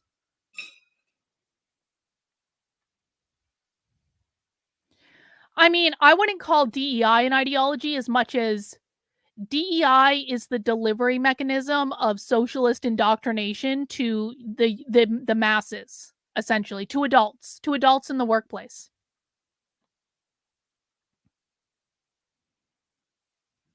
Videos. I'm not going to play the whole thing now, but it's on my timeline. It's here. The videos are still on YouTube. So I'm going to pause it here. And essentially, if you go to their website, it's all right here. Oh, this is where we get into Jeremy's Bridge, expert analysis. A comprehensive DEI framework to help companies identify, deconstruct, and rethink their own structural gaps. DEI is just one portion of it. Let's look at who the no, some wrong, of the people in wrong. Jeremy just said DEI is just a portion of Bridge. That's incorrect. What this is it literally says it on the website, bro. A comprehensive DEI framework. Bridge is the framework that delivers the fucking Marxism. A framework is nothing more than like, here are the elements we're going to talk about. Like, that's it. A framework is like a table that says, we're going to talk about race, and we're going to talk about gender, and we're going to talk about like whatever the Bridge acronym stands for. It honestly doesn't really matter. But the website's literally telling you Bridge is DEI. DEI is not a component of Bridge. Bridge is DEI. Yes. This is a great point. This is a great way to frame it. Bridge is the implementation of DEI, Jeremy. Wouldn't it be funny? Wouldn't it have been nice? Wouldn't it have been nice if Jeremy Hamby had access to someone with 10 years of industrial organizational psychology experience that has done corporate training in the real world, that has implemented programs like this in the real world? And maybe if Jeremy had that particular unhinged nut job on his channel, he could have done a better job of educating his audience around what this actually is. Since I'm going to bet that Jeremy Hamby doesn't have a lot of real world experience when it comes to understanding what this stuff is, perhaps he could have availed himself of the person he keeps calling an unhinged nut job to come and explain it if he wasn't such a raging asshole on the internet. I'm sure the rest of this analysis is going to be great. Companies identify, deconstruct, and rethink their own structural gaps. DEI is just one portion of it. Wrong. Let's Not look correct. at who the Some of the people involved with this company are. By the way, they are now on to Bridge 2.0. Bridge 1.0 That's just the happened version of the framework. while no one was watching. Bridge 2.0. No one was watching. And by the way, watch them start hiding this stuff. Watch them start hiding. Bro, the entire company is called Bridge. How are they going to hide it? The entire company is called fucking Bridge.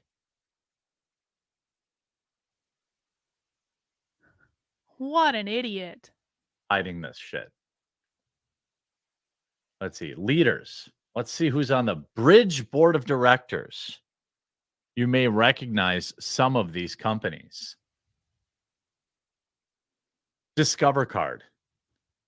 The Chief Diversity Officer of Discover. The CEO of Milk Pep. I'm not sure what that is. The head of diversity and equity for Unilever, which is about 200 brands, maybe more, thousands of brands. Emil Cotter from Condé Nast. That's another big conglomerate. It's a publishing house. Randy Stripes with an I from the Weather Company. I don't know if that's the Weather Channel. I don't know what the Weather Company actually is. It goes on and on. Superset, Direct Digital Holdings, Sephora, Havas Media Network, NBC Universal. By the way, nothing more hilarious than the executive vice president of streaming and data products, and also the head of diversity, equity, and inclusion, being a white guy who's clearly spray tanned into oblivion, whose name is Peter Blacker. Jeremy has just confirmed that he has no idea that when a leftist says whiteness, it does not mean skin color, because he's literally commenting on the guy's skin color. The white guy is probably a socialist, you absolute moron.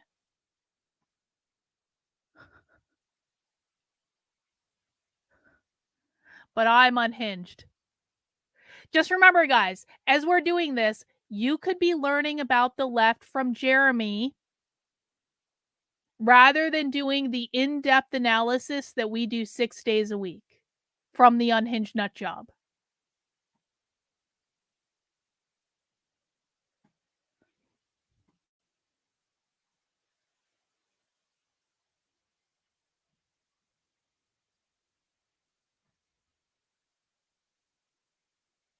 Nature Grade, Channel Factory, Gallo, Index Exchange, some of these H&R Block. iHeartMedia, Condé Nast again, Nielsen, the TV ratings, media brands, Campbell's Soup, Indeed, the job site, universities. I mean, this is a lot of major. We know how to major read websites, corporations. Jeremy. We do it all the time. Lots of them. This is not news. This is just who they have listed on their website publicly. And you go to IMAX, where they, I don't know, they just, steal that term, I guess. Introducing Bridge IMAX, a revolutionary framework that reveals 72 business practices across 5 dimensions of the He organization, has no fucking clue laying the what this means. foundation for building inclusive brands and companies. DEI is only one phase. Jeremy! Oh my fucking God. Maximizing inclusion for business growth. Currently using Bridge IMAX. Campbell's, Oh, Colgate God, this is Palmolive, so which again bad. is another 100 brand company, Sephora, and more.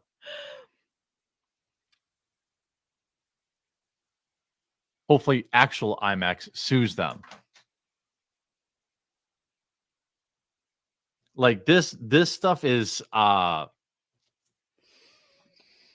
pie chart is nuts, by the way. Okay, let's go. This one? I love how his solution for this is actual IMAX should sue them for saying IMAX, bro. Jeremy, do you not understand that if this organization has all those corporate clients, they are making bank, yo.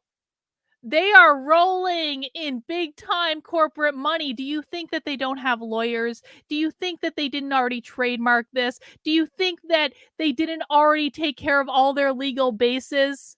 This is the difference, Jeremy, between someone who talks about video games on the internet and someone who did organizational psychology in real life. But perhaps maybe you shouldn't be too quick to dismiss people as unhinged nut jobs when they have experience and stuff that you're covering that you have no fucking clue about, bro. Who's more unhinged? The influencers who have no idea what's going on, or me who does deep dives into this bullshit 6 days a week?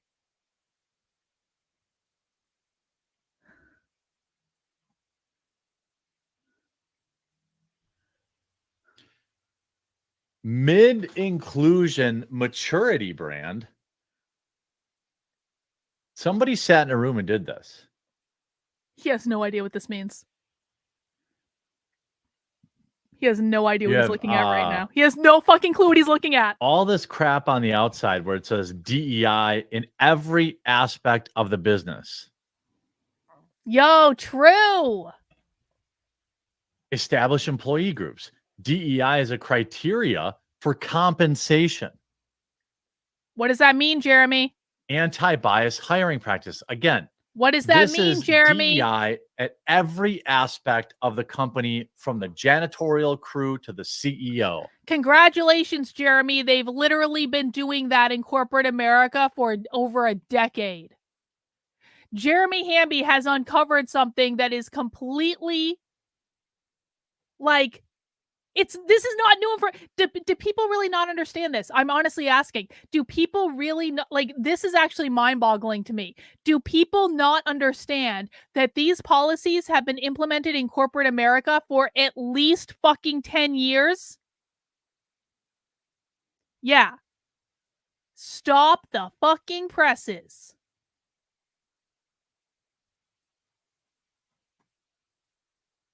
This is not just video games.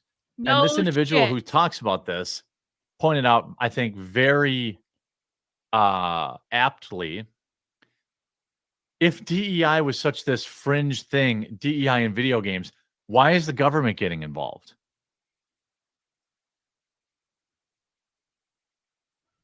DEI is a criteria for performance.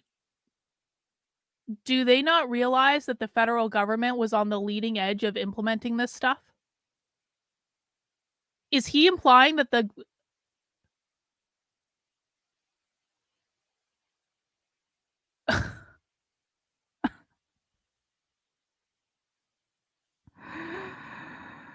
I'm gonna cry.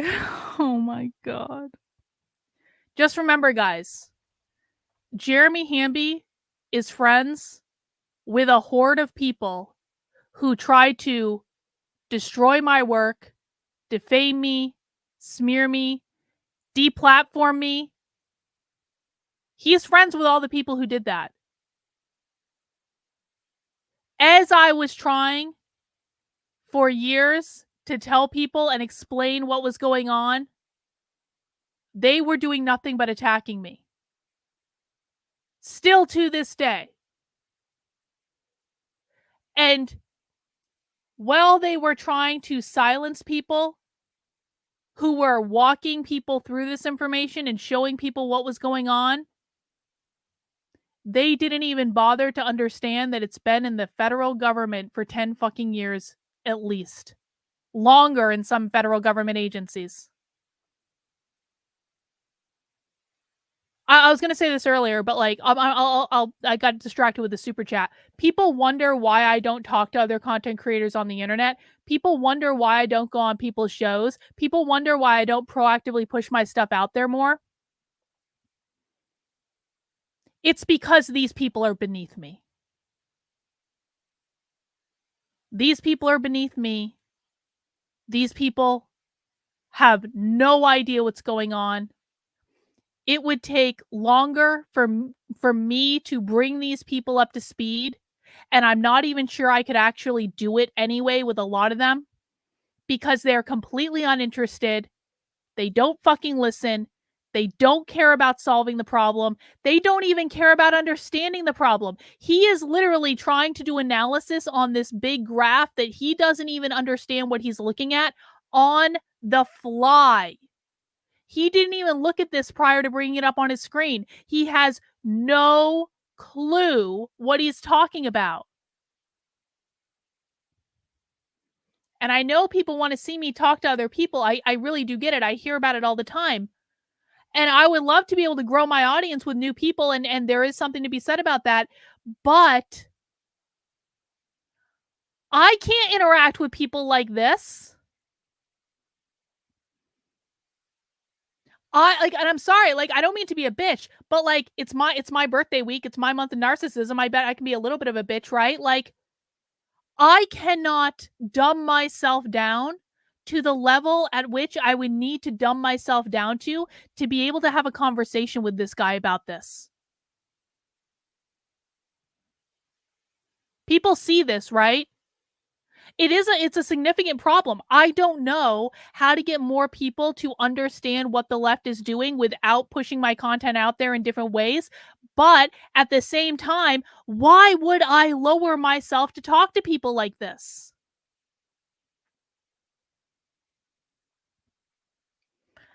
Brooklyn, thank you for the super chat. I could play Twister blindfolded with a ball gag in my mouth while Hemi sinking the part of the Red Sea in a Cat 5 hurricane and still do a better job of explaining this if Clueless had a face, for fuck's sake. So true, Brooklyn. So true. So true.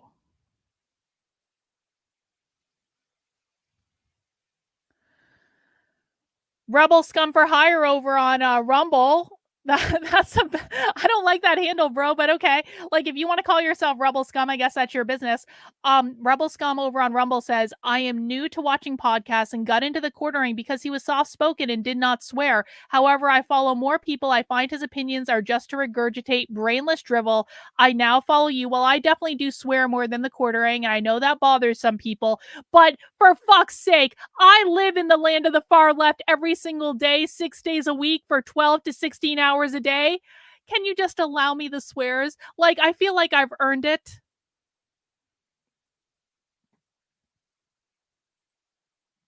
Performance evaluation implicit bias training to reduce consumer discrimination.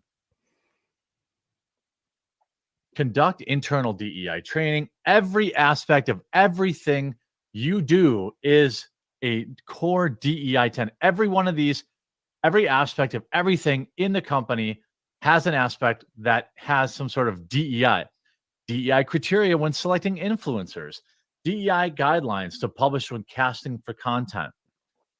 Test content with inclusive None of this samples. is new. None of this is new information. Use of community experts in designing content. Audit brand symbols to protect against stereotypes. Oh my God.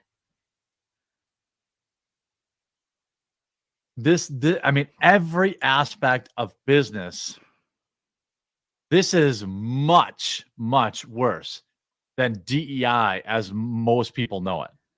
Bro, this has always been DEI, Jeremy.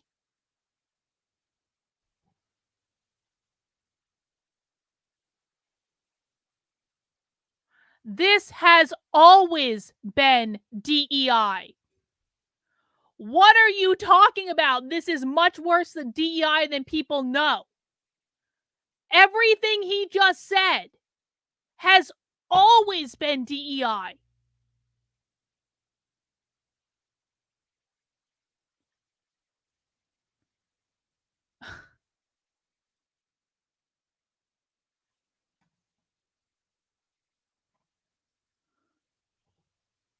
As most people know DEI, they think, oh, it's some BS where they don't hire white guys. Oh no. No. Oh no. No, Jeremy. No. That's you.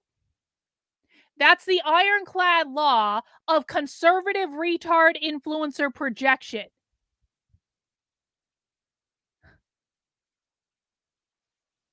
Gee, I thought all DEI is they're not hiring white guys.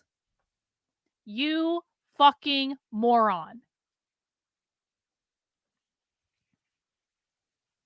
People wonder why back in 2021,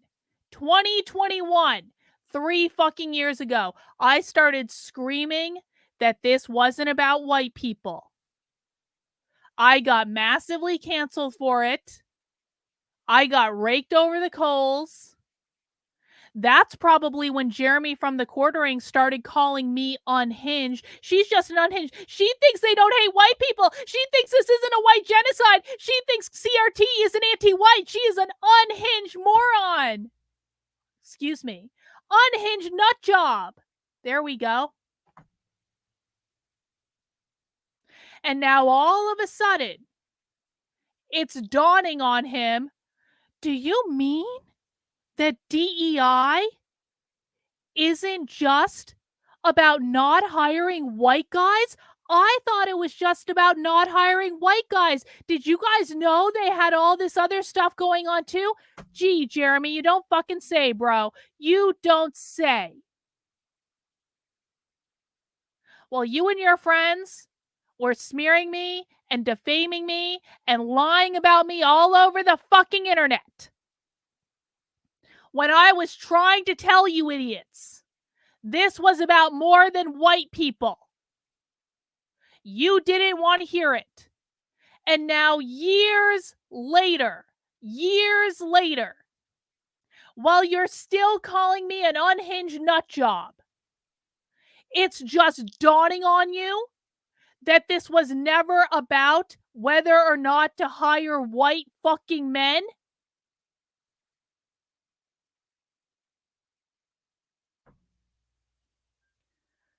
No, that's not the effect. And if you think that's the effect, that's probably because you've listened to retards like this, lying to you for years because they couldn't be bothered to look past the surface level of something and figure out what was actually going on. That is not the effect. That is literally not the, oh my fucking God.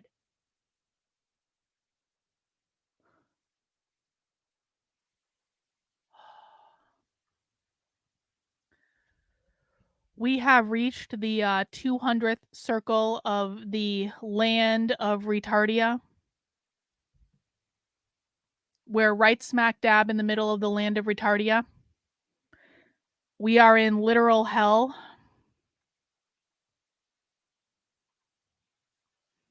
We are so fucked. This is why we're losing.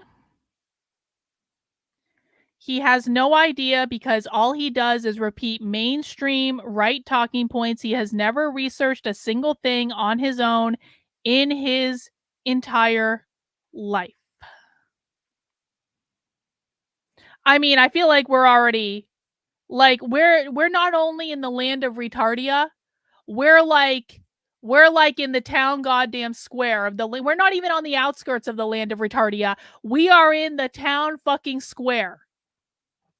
And Jeremy Hamby of the Quartering is like he's raising that flag. Jeremy Hamby is the mayor of the fucking land of fucking retardia.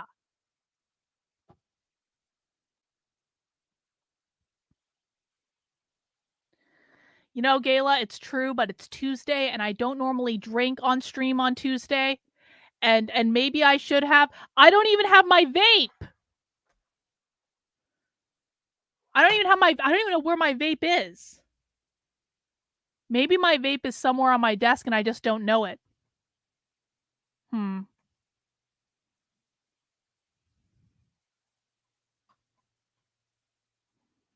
It is so much worse. Actually, let's just listen to that last part again, just so we can get that nice. DEI, they think, oh, it's some BS where they don't hire white guys. Yeah. Oh, no. Yeah. Oh, no. It is so much worse. If you look at the DEI 1.0, the whole purpose of Bridge, by the way, is to monitor DEI as a part of it. This is not about... So it's a basic business analytics system. It's a basic business analytics dashboard is what you're saying, Jeremy? Is that what it is? It's a basic fucking scorecard. The type of things that have been used in businesses for decades to monitor different business metrics that the CEO cares about. Okay, got it. Oh, like DEI is just part of this crap. No, wrong. If you look at Bridge 1.0, wrong. This is what Bridge 1.0 is. This started back in 2021. Yeah, and also as Honeybean points out, this crap is linked to the things that get funded. Okay? You may not be able to read this specifically, but I'll share with you what it says. Bridge 1.0, launched in 2021, was the first sector-wide DEI baseline survey. So DEI is only part of it. Of U.S.-based development and humanitarian organizations. Its results provided a snapshot of the racial, gender, and disability organizations' workforce compensation at the staff, leadership, and board levels. By the way, all this is about rooting out white people. You'll see. Oh my God!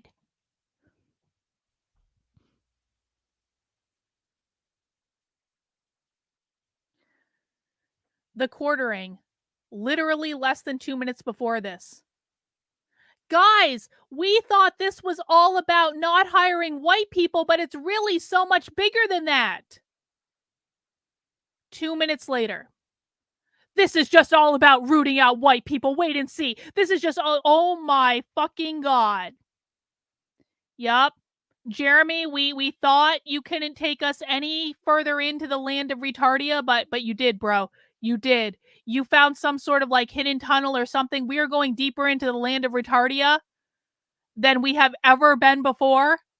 We are charting new territory, being led by the Quartering into the land of retardia, because the Quartering in all of his expert analysis has not figured out that this is not about white people, but he needs to grift off his audience to make them think it's all about white people so he makes more money.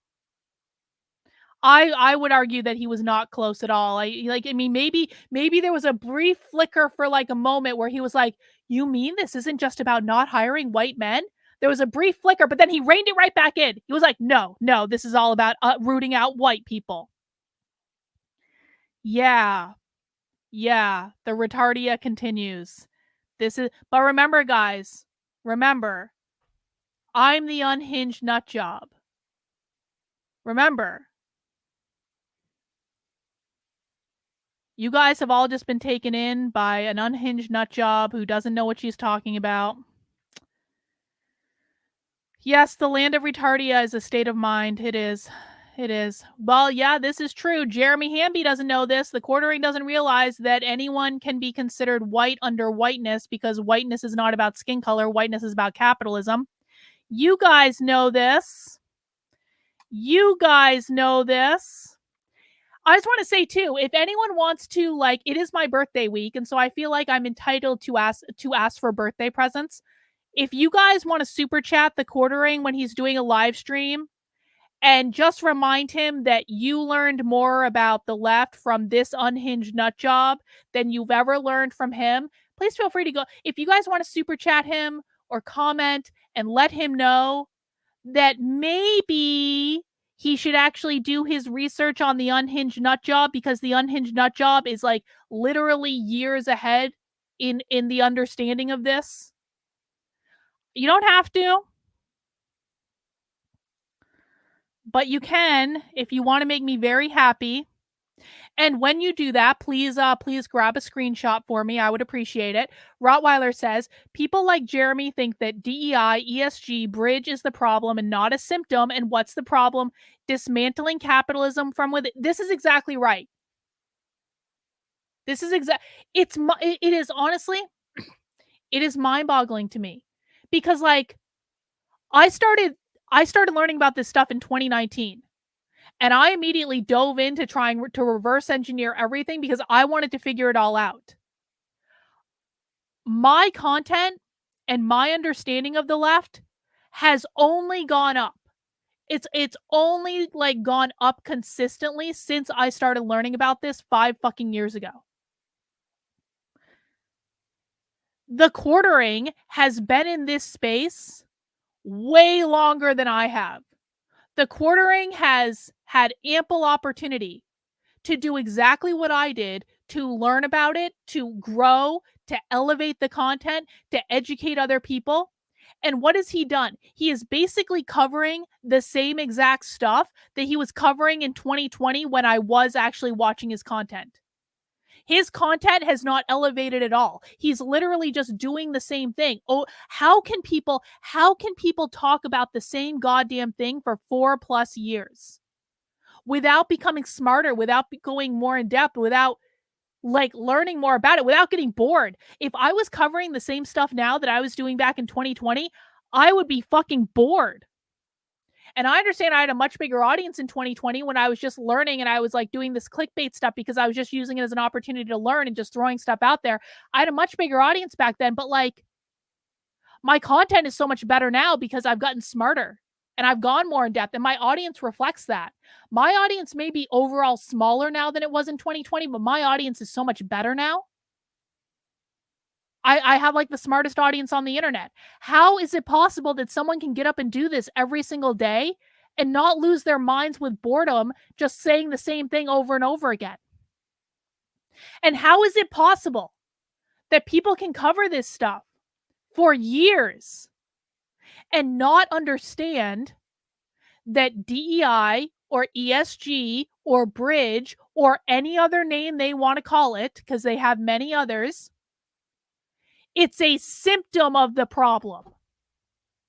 It is not the root cause of the problem. The root cause of the problem is the left wanting to dismantle capitalism, which they define as private property ownership. This is not about race. This has never been about race. But retards like this keep telling their audience it's all about race. Retards like this are what keep the right distracted. Retards like this are what keep the right constantly fighting the wrong goddamn problem. Jeremy Hamby is basically a fat version of the magician's assistant. He is a fat, bearded fucking lady version of the magician's assistant. Jeremy Hamby's in a tight little dress over here, and he's twirling around the stage, and he's distracting the audience while the magician's doing the trick over here. The magician is the left. The magician are the people that control all the institutions. He's doing the trick over here, while Jeremy Hamby in his tight, sparkly fucking dress is twirling around the fucking stage, distracting the entire audience while the trick is done over here. Jeremy Hamby is waving the race flag. It's white people. It's about white people. It's about white people. It's about white people. The left is over here going, it's about capitalism, bro. It's about capitalism. It's about capitalism. It's about capitalism. But no one's paying attention because the fat fucking bearded lady in the sparkly twirly dress is twirling around the stage saying, it's about white people, we swear.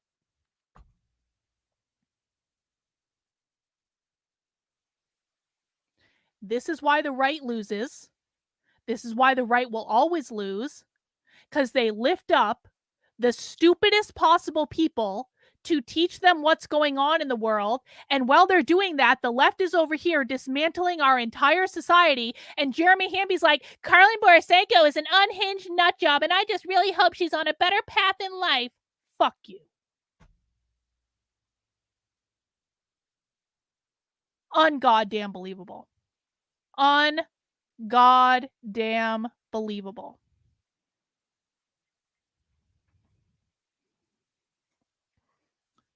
It also captures details on the types of DEI strategies and approaches utilized across the sector.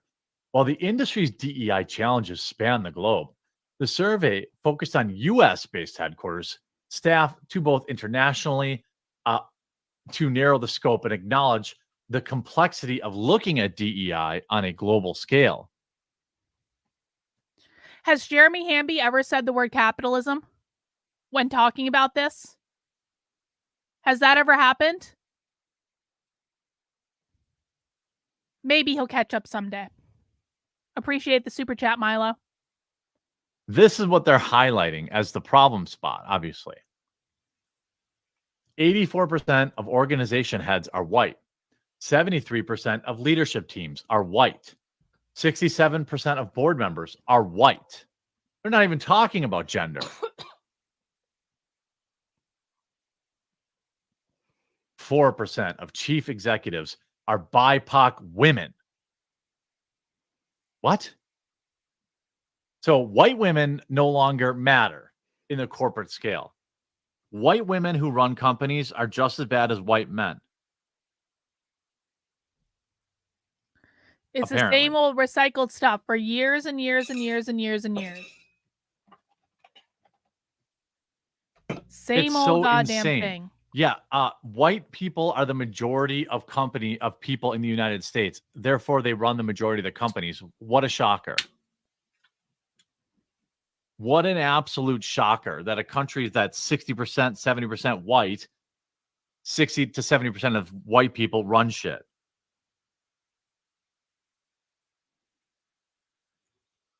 Just a water, not a beer, sadly.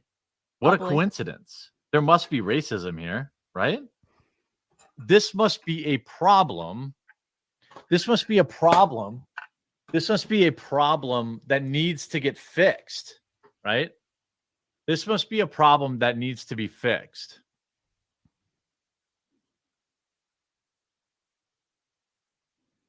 This is a problem that needs to be fixed immediately. Too many white men. Sami says, anyone just feel another earthshake in New York just now, 6:02 Eastern? Uh-oh. It might have just been Gorlock. Lol, not a cat. Jeremy, you'd probably do better if you talked about all this as a big-titted, animal-eared anime girl. You're probably right. You're probably right. Mild says, fake and fraud are as retarded as that guy who hosts Mild's. I actually did feel that earthquake the other day. I was laying in bed, and all I get because I get up. I work late and I get up late because of that. I sleep in. Okay, I work till like 3 or 4 a.m. and I sleep in. So I was laying in bed and I was like on my phone on Twitter. all of a sudden my whole bed starts shaking. And I was like, what the fuck I was like, is that an earthquake? Like, what the fuck? And I went downstairs. I was like, Victor, what the hell happened? And he's like, oh, there was an earthquake. I was like, it was an earthquake. Yeah, I definitely felt it. Culture Plate, Wednesday and Saturday. At 6 p.m. Central on Rumble. I see what you did there. Shout out. Thank you for the Rumble rants. Mild 111 says Nerdrotic's last show got yeeted from YouTube. They uploaded it to X and Rumble. This week they're on YouTube and not X and Rumble. Idiots like their slave masters. Look, Jeremy, I'm still I don't waiting know for what to some tell more you. expert commentary. I don't know what to tell you. There's no excuse for it. I'll tell you the same thing that I told. No, I'm not going to do that. I like everyone. I like Gary from Nerdrotic. I like Geeks and Gamers. I like their content. Why they refuse to stream to Rumble? Your guess is as good as All right, I want no. some more expert commentary, Jeremy. Rumble. Come on. But why they I aren't don't care live about on Rumble? Nerdrotic on I'm Rumble. glad that watch on Rumble. I don't watch. care. Well, I don't know what to tell elections I don't on RFK. care. Biden, which I think is with back taxes or unfiled returns, the IRS is I want some more expert analysis, Jeremy. Come on. This DEI stuff. I wanted to go to the video of this broad here. I find it to be much more beneficial if somebody's living that in their, whether they're at home or not at home. In this video, talking about how you must embody the work, that it will be your life. It will be normalized. Just like it's been normalized that you can't be racist against white people, ideological subversion. Look at what this woman has on the wall behind her. The equity equation. Pop quiz for my chat. What does equity mean? This is for any of the Quarterings audience who might be new, because I'm sure the Quartering is not going to teach this on this video. What does equity mean? Well, Liquid Marble is right when they say the work means to abolish capitalism, because Jeremy, equity means socialism, bro. It means socialism. We're going to make it to the 210th circle of retardia today. Equity means communism. It means communism, bro. It means equal outcomes, sameness. That means communism. Marxism. Equity means socialism. Jeremy, why does the Unhinged Nutjobs audience know this and your audience does not know this? Socialism, Marxism, equity means sameness in Marxism. It means socialism. Equity means the unequal redistribution of resources, which means Marxism. Equity and capitalism cannot exist in the same place at the same time. Equity from each according to his ability, to each according to his needs. It's socialism. It means equal outcomes. It means socialisms.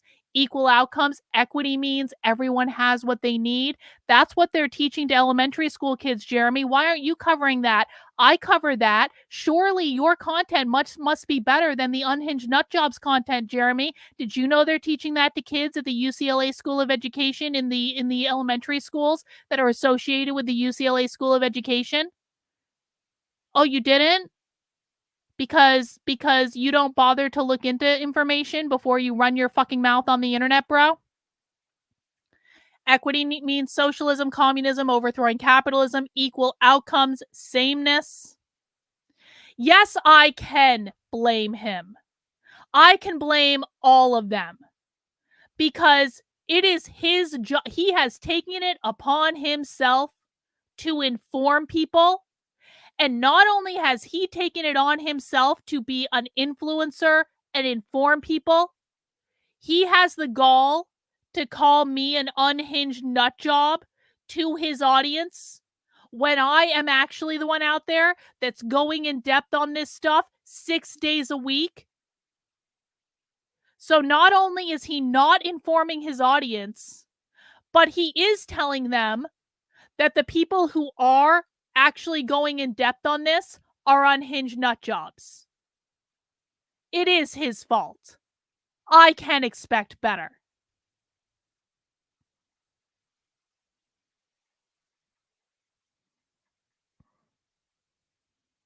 Version is slow, insidious.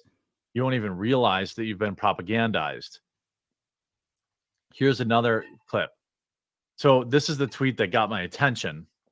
No If you're explanation. None. Gamergate, or if you're someone who's just starting to pay attention to what's going on with Gamergate 2 and how journalists, game consultants, and game devs are all ignoring reality, trying to cover up who started the harassment. This is exactly right. This is exactly the point. When one takes responsibility for leading people, which he has done, Jeremy Hamby has done, then they are also responsible when they lead them in the wrong fucking direction.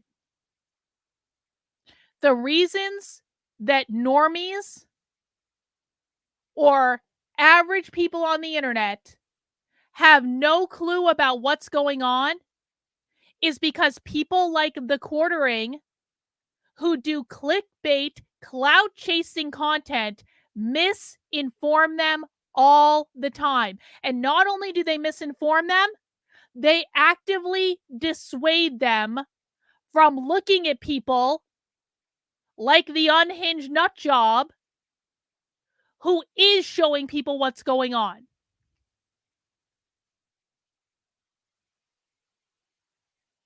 So this is his fault. And this is his responsibility. He took this on when he decided to be a content creator on the internet. He has one fucking job, and that is to tell his audience the truth. And he can't even be bothered to do it.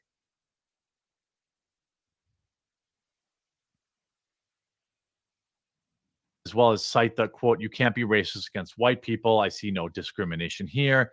When the words of SBI employees being racist are posted, I implore you to look into Bridge. I've been talking about SBI and Bridge for a long time, and I have lots of threads I've already made public.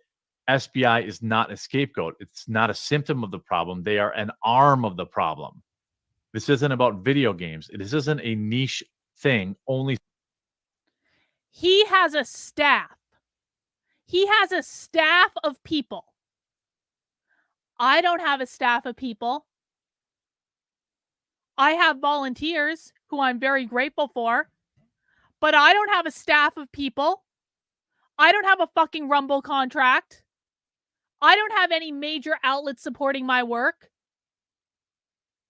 How is it that I can do more in-depth investigative and undercover journalism, do deep dives into what the far left is doing 6 days a week, and still take the time out to actually look at what the Quartering is doing and respond to it? Just in case I'm wrong in my assessment of him, I right now have watched more of the Quartering's content than he has of mine, and yet he has the gall to fucking go on his streams, at least 2 of them in the last 2 weeks, and call me an unhinged nut job. Why is it that I'm doing more research without a staff, without anyone to help me, than he's bothering to do?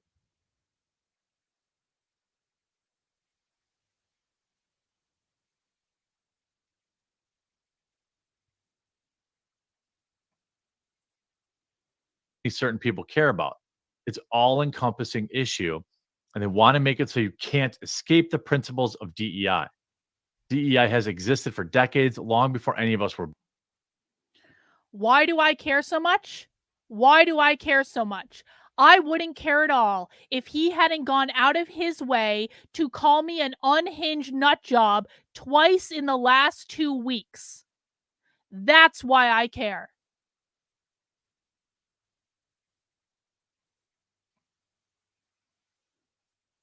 Born, it reincarnates with different names, but is always pushed by the same Marxist ideologues who seek to subvert culture.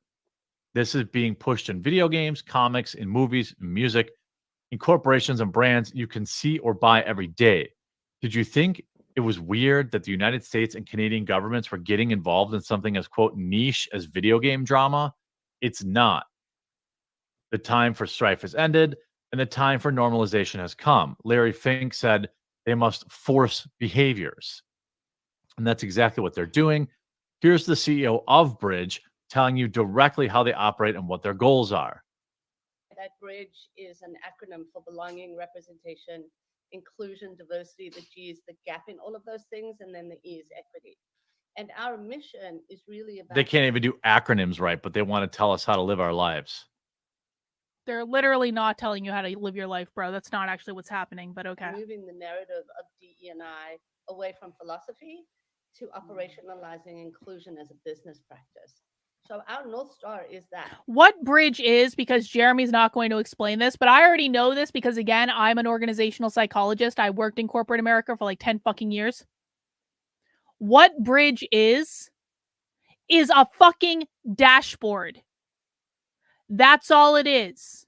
It's a business analytics dashboard where what they do, and I'm just like, this is the first time I'm seeing this stuff, but again, I have enough experience to know what I'm looking at. Jeremy does not have this experience because he talks about video games on the fucking internet. What Bridge is doing is an organization picks out some metrics. They have a framework saying, here are the metrics under belonging. Here are the metrics under race. Here are the metrics under equity, or whatever the fuck the acronym stands for. It doesn't matter. These are the business metrics that we can measure for. And then the organization says, we want to measure those things in our business. This is quantitative analytics. And then what Bridge is a dashboard that pulls all their information systems into one place and gives them a nice, pretty little graph that they can use to show the CEO, here is what we're doing on the Bridge. It's like Google Analytics, guys. That's what this is. It's a basic analytics package. Like, it's for benchmark. This is all this is. This is so low level in the grand scheme of things. It's not even funny, but organizations pay a pretty penny for this stuff. And anyone who works in any corporate environment knows exactly what I'm talking about. It's KPIs. Exactly. Key performance indicators. It's fucking KPIs. Well, they don't even have to do that. It's just like all Bridges, it's information, it's a system that pulls all your analytics into one place and presents it on a fucking dashboard. Bridge isn't actually doing anything. This is the point. Like, if a company uses Google Analytics to look at their website traffic, that doesn't mean that Google Analytics is actually implementing strategies in the company. It's just a fucking dashboard. Did I see a super chat come in? I did. Jenny's getting inky with it. Says the quartering is just a Dollar Tree version of Tim Pool, only drunk, regurgitates info while pretending he's breaking it down. He's LARPing Tim Pool. God damn, isn't that the truth? I don't believe he did, Kyle, because then he would have to cover the work of the unhinged nut job. So why would he inform his audience that the president of the American Library Association was caught on tape by me while I was undercover at the socialism conference saying libraries should be sites of socialist organizing? I have a hard time believing he did that. Because then he would have to say my name. He would actually have to say my name and not just, she is an unhinged nut job. Shocking. Our North Star is not necessarily marketing per se, because we believe that inclusion needs to cross the entire organization, marketing included, but everywhere from organizational practices all the way to advocacy. This is literally just a dashboard. That's all it is. The way that we come at it, this isn't even that big of a thing. Is that we look at the business practices. Our goal is really about operationalizing inclusion, as I said, as a business practice, not a philosophy anymore. Yeah. And it's no longer a philosophy. It's a part of business, all business. Beef Nasty says, during that Liberty Safe debacle, when you canceled the order, what store was that? Need a new scope and gonna show them some love. Are you in my, you have to be in my, it's just a local area, local to my area. I'll try to watch. If you're local to my area, I'll shout them out. Otherwise, I don't, like weirdos, I don't want weirdos to harass them. Omega says McCarthy was right and didn't go far enough. Commies. Yep. Is it removes the dependency of DE&I from an individual personal function, and it places it squarely. Look at her in the. Look at this woman is literally creaming in her jeans. Why haven't you defined equity yet, Jeremy? What she's saying is, we don't want to have a DEI department. We want DEI to be interwoven into every single aspect. What did you think DEI was, bro? Did he really just think that DEI was one single department within an organization that was preventing white men from being hired? He didn't realize that it was always about, oh my God.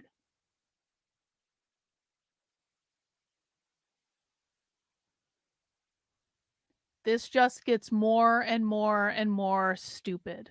I don't know how much more we're going to watch. I feel like I've made my point, but let's watch a little bit more just to be sure, because unlike the quartering, we do our research here.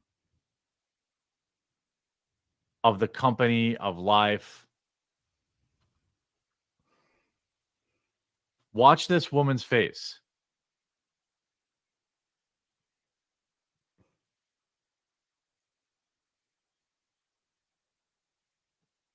To your point, Sasha. Watch her. What that does is it removes the dependency of DE&I from an individual personal function, and it places it squarely on everyone in the organization. They literally right? do that in Everybody every has single to training push ever. it. So I can talk a little Every bit about training the ever. framework that we've created, but I'll let you, maybe ask other questions and then we can get there. No, I mean, I would love to hear this framework because you are speaking my language, right? Yeah. I have always been one that said this needs to be a part of the DNA of the organization. That's right. If something happened to the This one isn't person that's new. responsible, it should not make everything else fall apart. Everything in the company, right down to the janitor, must be pushing diversity, equity, and inclusion. That one token I want to job, walk over to my wall. that one token And I just job wanna they start gave to hitting my that head dumb against the idiot that got wall. a gender studies I degree, want to start banging my head against it's the not wall. enough. You have to be, it has to be completely interwoven into every single aspect. The reason that conservatives do not want to admit that this is about capitalism is they have been lying to their audience for years, telling them it's all about white people, it's all about white people, it's all about white people, it's all about it's why they hate white people, it's a white genocide, it's white erasure. If they admit that it was never about white skin color and it was always about capitalism, then they undermine all of the stories and all of the narratives that they have been wrongfully pushing for years, and their audience would eat them alive. And I know that because back in 2021, when the quartering started calling me an unhinged nut job, because his friends were calling me an unhinged nut job because they were smearing me and defaming me on the internet, I was screaming that it wasn't about white skin color, and I got eaten alive by the same people that watch Jeremy Hamby's content.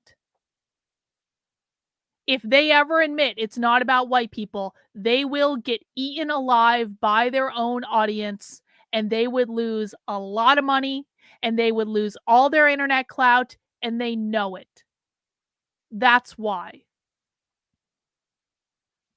And it's all their own fault, because they have lied to their audience for years for internet clout and money. Of the company. That's what they're saying. Yeah, somebody in YouTube chat, Selling Girl says, DEI is not just HR, but DEI is the company. That's what they want. Correct. DEI is the company. Oh my God.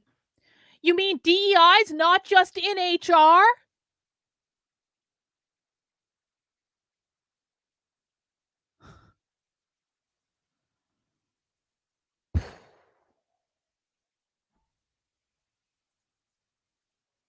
By the way, if you're watching on Rumble and you're a brand new viewer, say hi in the chat.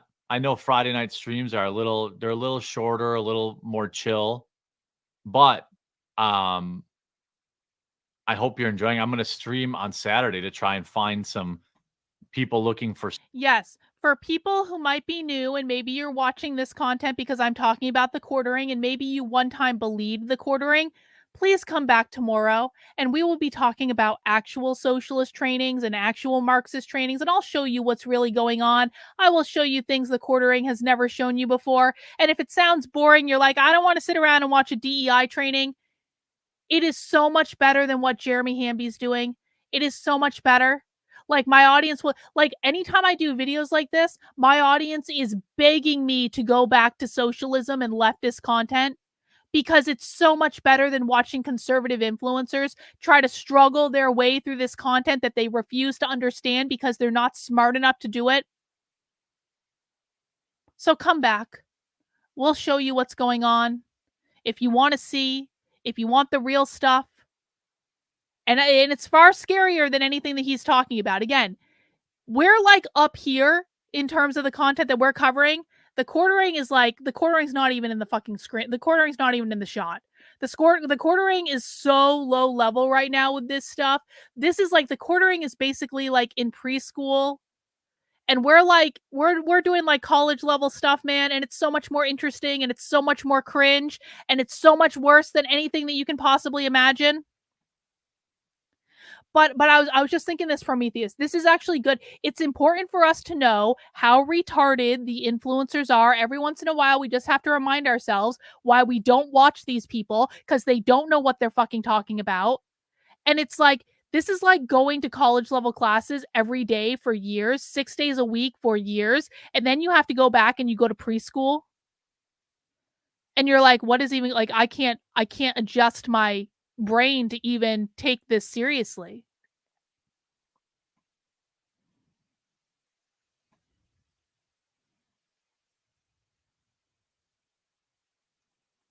Stuff on Saturday. If you are brand new, it seems unlikely that 200 of you would be brand new, but I'm just 204 followers away on Rumble from 200,000. That's why I'm gonna stream on Saturday. I'm gonna try to get to 200,000 on Saturday. Do everything I can.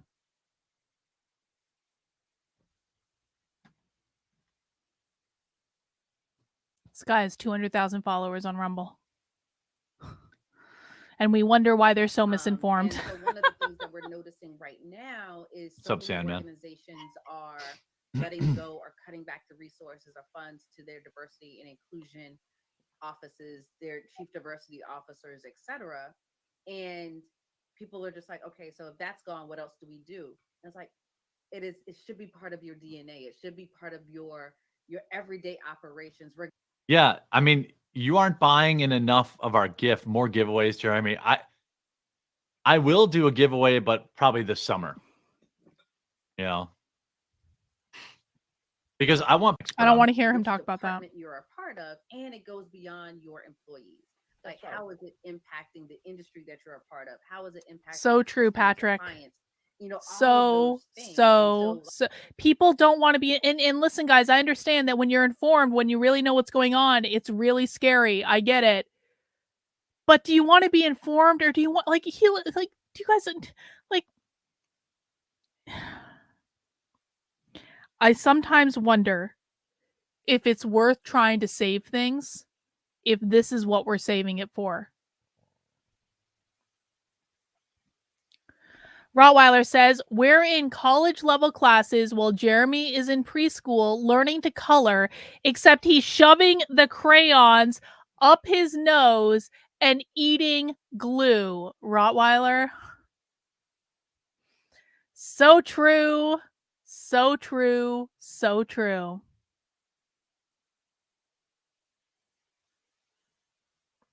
Yeah, it does suck to know. It sucks to know the truth. But it's better than being blindsided. So true, Fender Bean. Like I said, you're speaking my language. So, tell us a little bit about this framework, because I think, many of the people that listen to this show are, some are DEI practitioners, some are in HR or in culture teams, and some are just leaders, within their organizations that want to be more inclusive. And so if you could share that framework so people have an understanding of, okay, these are some things I need to be considering or thinking about. Yeah. So, okay. So we decided kind of early on when we we created Bridge, and it should be said that we're still a young organization. Of course you're young. You only have your tentacles in at every major company in America. Beef Nasty, I'm in Chicagoland area. Okay, I messaged libs you in chat. own. Libs own, Jeremy. Seeker of Truth says, unrelated, but what flavor of coffee would you recommend? I've been thinking of trying some out. No, we're not doing a coffee. No, we're not. Followed yet. No, we're not yet a toddler, but we're courageous, so we act like teenagers. Cash you said, Jeremy, worked for a large insurance company. You wouldn't believe how hard they push DEI garbage. There is a group discussing why gender affirming care is vital to our youth. It's terrible. Oh, God. Yeah, it's in every aspect of life. Wherever you're watching, leave a like on the video, by the way, to say screw DEI. By the way, guys, can you like the video? And if you like the video and you subscribe to my channel and you buy my coffee, you will be saying screw DEI, because I've just been informed that a major insurance company is pushing gender transition surgery for minors, that is a great time for me to sell coffee and get more likes on my video. That was such amazing commentary you did on that piece of information, Jeremy. I just don't know. I don't know how you guys are losing so badly with this type of insightful commentary and coffee pushing.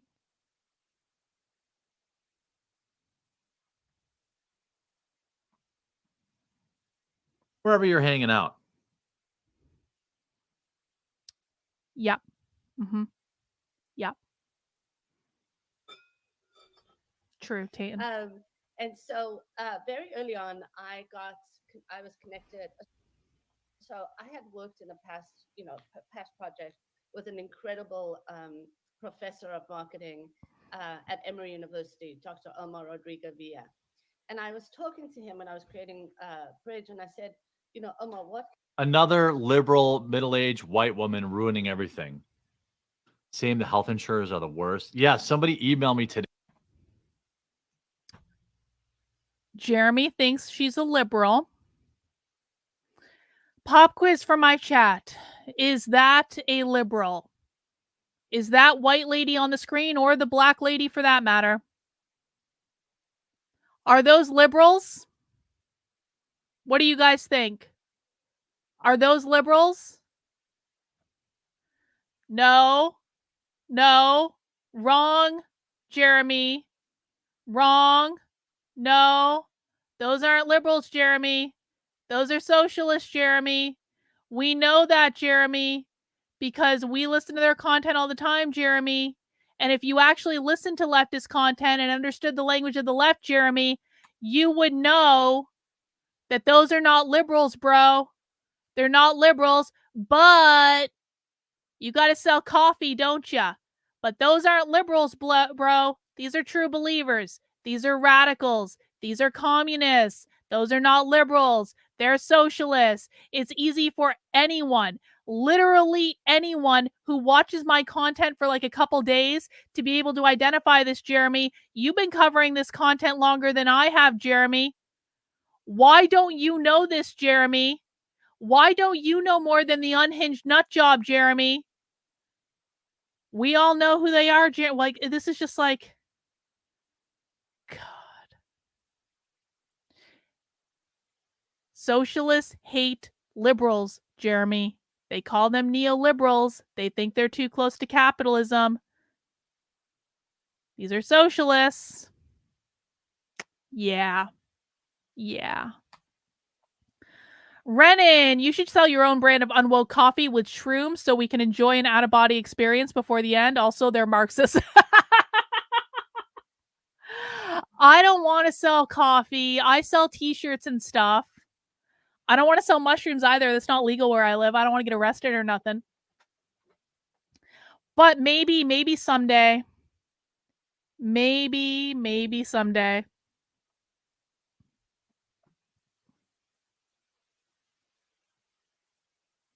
Today, a tip.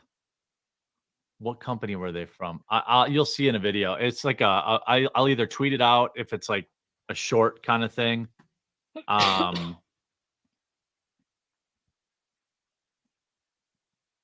Or I'll do a whole dedicated video on Monday. Salty's having some streaming issues. If he wants to reach out. People, everyone in every company, to understand that inclusion is the job. Yeah. Damn, Victus, you knew that? Said the volume is scuffed because the website it was pulled from had it super low. This is after plus 40 dB. You know that? How do you know that, Victus? That's insane. Yeah, that's the most a very insane thing specific knowledge. we've watched, that the volume is low. Stressed about I have a nice big so I needed a string. We created Now, a research program called Voice. what I will say is interesting. Does Jeremy not respond to super chats when he gets them? Because what I will say is interesting in this is the only reason my name was even brought up in the context of this was because someone super chatted it in. But I don't see Jeremy responding to a whole lot of super chats. So does Jeremy just like not get that many super chats? I know he has a lot of people who watch him, but I actually think I probably gotten more super chats on this stream than what I've seen him show on the screen. Is it because he just doesn't read them all? I mean, that's kind of a dick move, to be honest. If people are super chatting you, the very least you can do is read them on the screen. This was on Friday, I believe. Anyway. Voices of inclusion. Oh, a And research what we work. wanted By the way, who's funding this? They are, you idiot. That's what we need, the internet Oh autists my of the internet God. to find. They are a private fucking company, you moron. The customers are funding it. Jeremy's about to go on this. This is all George Soros, WEF funded. No, it's not, bro. It is oh my fucking God. It is a fucking analytics dashboard company.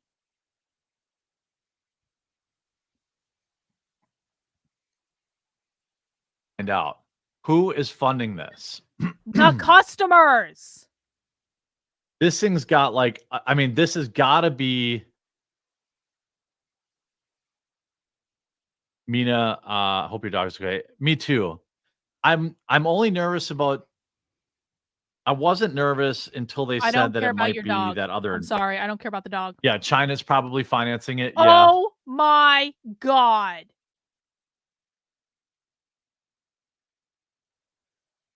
China's funding it. It's China. Oh my fucking God. Ugh!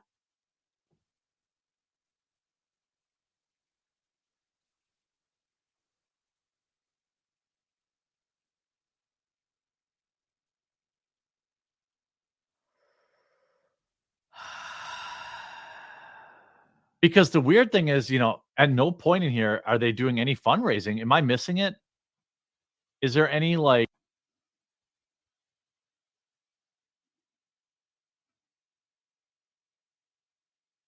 Jeremy, private companies don't need to fundraise because all of those customer testimonials that you read earlier are probably paying tens of thousands of dollars to this company to have their analytics dashboard. And apparently they're having a conference, so they're paying for that too. This is fucking HR tech company. This is fucking HR tech.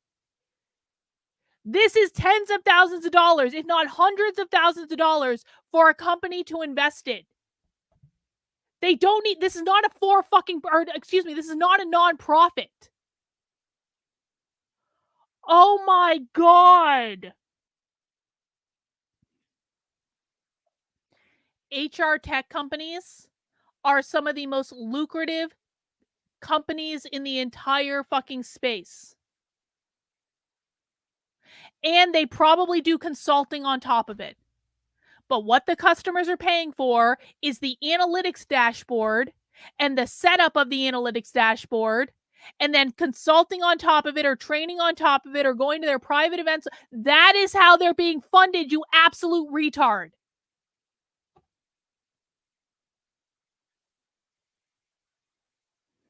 Sin, we're so deep into retardia. We are so deep into we're like we might never escape. We might does everyone know the definition of racial capitalism? Can I just do a quick check? Does everyone remember the definition of racial capitalism? I need to know how far into the land of retardia we've gone. Payton says, wait, I'm more concerned about who is funding the retard we are. Yeah, I'm more concerned about who's funding the retard we're watching on the screen right now, Rumble. And, well, I care less about his viewers than I do about his Rumble contract. Guys, someone please tell me the definition of racial capitalism. I need to know we haven't all descended yet. Oh God, thank God. Oh my God. Racial capitalism is when capitalism exploits the race of individuals. Yes, exploiting the races in service of individuals in service of capitalism. The exploitation of people of color to benefit capitalism. Isn't racial capitalism simply any? Well, not quite, Vince. That's all right. Close enough. Yeah, I feel I'm really glad you're still here with us, Reagan, because you descended into the land of retardia one time, but you're still you haven't gone back. It's okay. Yo, fuck you, Rottweiler. That's not what racial capitalism is. Racial capitalism means capitalists using non-white people for profit motive. Yes. Thank God. Thank God. When people of color are being exploited by the beneficiaries of capitalism. Thank God we still know the definition. Okay. All right, let's watch just a little bit more. We can hang in just a little longer. Like how to donate or whatever. It's not a nonprofit company. It has Jeremy. 74 followers. This is what's so crazy about this stuff. Okay? This is a super huge mega operation that is deeply embedded into huge companies like Unilever. Yeah. Discover. Oh my God. Soup. Oh my God. The quartering is about to have the epiphany that you can make tens of millions of dollars of corporate money by selling them pieces of technology and helping them to implement that technology without having a massive Twitter presence. Yo.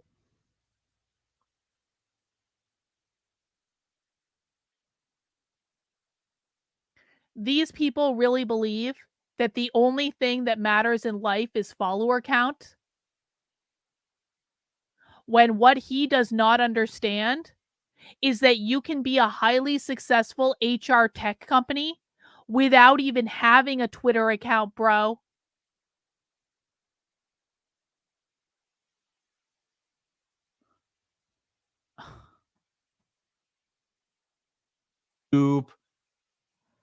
And nobody knows about them. Nobody follows them. Nobody engages with them. And yet they are completely embedded. King of Biltong. Good afternoon. 50. Oh, was that a typo? That's a big one. I've been eating biltong all day, bud. Good afternoon from Anton's Roanoke Meat and Eat. Yeah. Free shipping on your biltong order using code the Q on Biltong USA and Anton. I don't know who needs to hear this, but your Twitter followers mean nothing in the real world, guys. I built an entire organizational psychology practice with having like 600 Twitter followers. This is back in the day. This is a long ass time ago. Do you know how I built it? I went to conferences. I talked to people in person. I networked. No one cared about my fucking Twitter. The only time people have cared about my Twitter numbers is when I started doing commentary on politics.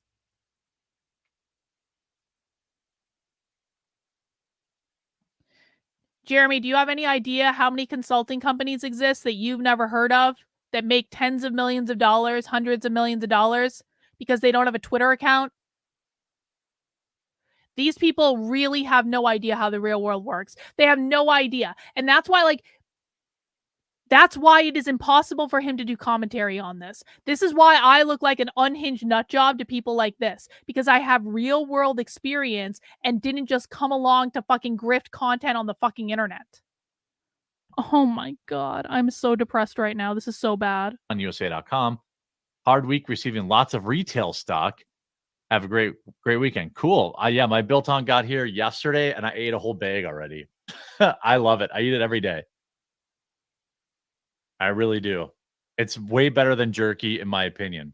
No, consulting. I get sucks. the Wagyu stuff. Consulting. That's what I get. I sucks. hope I don't every time I say hate consulting. I eat the Wagyu stuff. I hope that he doesn't run out. Yes, BAEG is how I say bag. Bag. Who are these people? Nobody's interacting with their tweets, and they haven't tweeted since August. Oh, wow. It's kind of like they can make tens of millions of dollars without tweeting, Jeremy. Twitter is the only possible place we can look for that information. Where else can we look for that information? Yeah. Heyu says Satan is. If it's not on Twitter, is it even real? It's evil, pure evil. Yeah, I'd agree. Thanks for the super chat, bud. God damn. Ghost and Reaper. Oh, I couldn't do it. I would say I don't know what Anton sent me. He sent not Gabriel listening to fucking 20 jerky. Agree with that. These aren't illegal. You aren't allowed to use race and gender as a factor in any point in hiring process. A new DOJ is coming. TikTok. Let me explain to you why this is not illegal. Because they don't use it as the determining factor in the hiring process. This is something that conservatives say because they think they're owning the libs. Isn't it illegal to use race in the hiring process? Yeah, it is. Yeah, it is. That's not what they're doing. That's not what this company is doing. What this company is doing is measuring things. They're not making... How this is implemented in organizations is that they are not making specific hiring decisions. Excuse me. They're not making specific hiring decisions based on this information. They're not, if Johnny Jones comes in as a white man, they're not going to make the hiring decision on Johnny Jones based on what the information in this system says. It is an analytics system. It is a technology tool. So what they're doing technically isn't illegal. And Jeremy would know that if he understood anything, but he doesn't.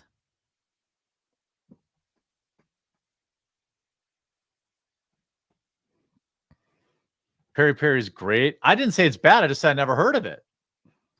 Interview Kershaw. How am I saying that? Kershaw? Am I saying that right? She has a ton of info about it. She found... Jeremy, do you know how they're funding? Do you know how they're funding what they're doing?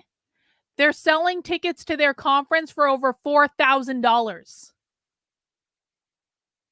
That's how they're funding it, bro. It's a massive networking event of bigwigs that you have to pay thousands of dollars of corporate cash just to get into their conference, Jeremy. That doesn't count the technology. That doesn't count the implementation. That doesn't count the consulting. That doesn't count the training. That is just to get into their conference. That's how they're funding it. That's why they're not fundraising. They're not a nonprofit. It is a for-profit organization. Oh my God. This just keeps getting worse and worse. Okay. I know I keep stopping to complain, but I didn't think this was going to be this bad.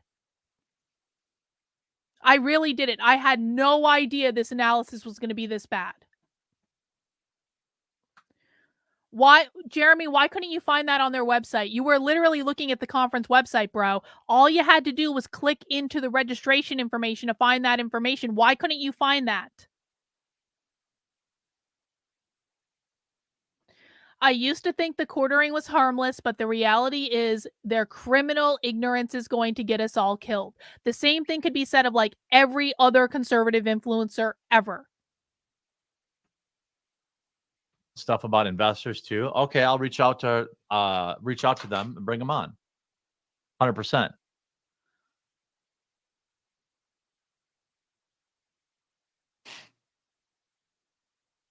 The hottest I can go is Steven Crowder's ball sack. That's true. That's as hot as I can take it. That's hot as I can take it. So, you know, I think that like it's valid to point this stuff out. Oh, another earthquake? Oh, that's this morning. Oh my God. Was there another one? Oh my God. My streams aren't this painful, right? Like, can everyone just validate me, please? My streams aren't this painful, right? Gun-toting Bronx migrant squatter and suspected member of gang.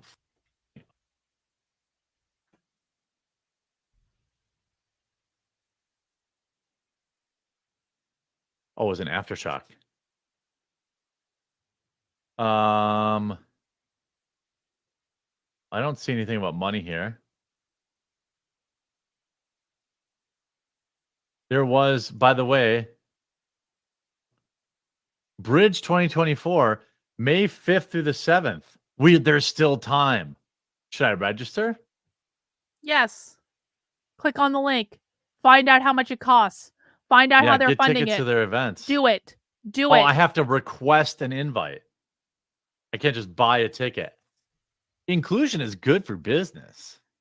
That's probably, Jeremy, because it is a customer exclusive event for people who are already paying them a metric ton of money.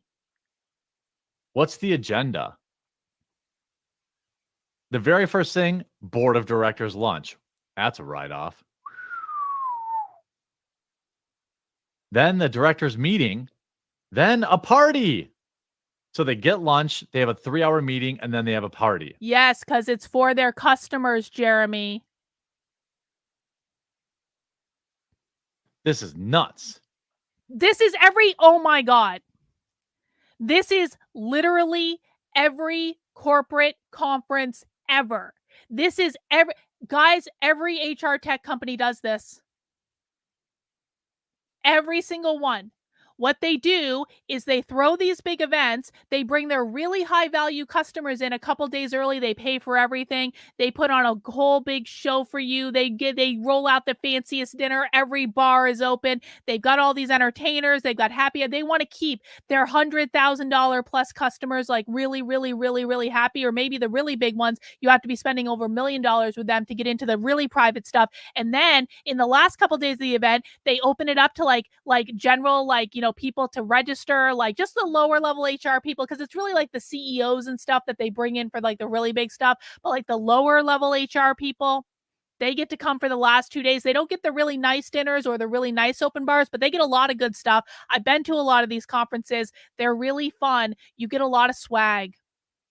One conference I went to, they had and this is kind of a silly thing. They had like a whole fucking donut wall of like snack. They had this giant fucking massive donut wall. So like on snack time, people went out and they had a wall of like sugary treats that they could get. And they had a whole different like water bar thing. And they had like everyone got like a nice like water bottle and like bags and like books and like all this shit. You get so much swag from you guys should see the swag that I've gotten from HR conferences. I used to take whole pictures and put them on my Instagrams of like, we're talking like hundreds and hundreds of dollars of swag, of sweatshirts and jackets and water bottles and first aid kits and like all this crazy shit that you can bring back with you. It's great. DEI Jack Decker for 10. Thank you. Is communism as it views all workers are the same and interchangeable? Yes. Merit and exceptionalism doesn't exist in DEI. Yes. Jack is Slackerism right. is its downfall. Producers stop producing as there is no reward for extra effort. Correct. Big agree. My dad, when he used to work, before he retired, well, before he died too, I suppose, but when he was at work, they used to have, I don't know if any of you are in manufacturing or if there are other jobs like this. I think some like auto repair has stuff like this where there's like they could go up to like they had incentives. So if they worked up to like 130%, they could get, like, if you had to build 100 widgets in a day, if you built 140 widgets All in right, the I don't day, care about hearing about its dad. I'm that went sorry. away a long time ago. This is union betrayal. Oh, Deadspin Sanchez for 5 says, oddly enough, Carolyn Borisenko was talking about this stuff too. She's even infiltrated some of the meetings. I have a hard time taking her seriously because of all the unhinged stuff she's done. I hope she's on a better path. I hope she's, done right. Somebody said earlier, where's the I think that's a perfect place to stop. I think that's just like,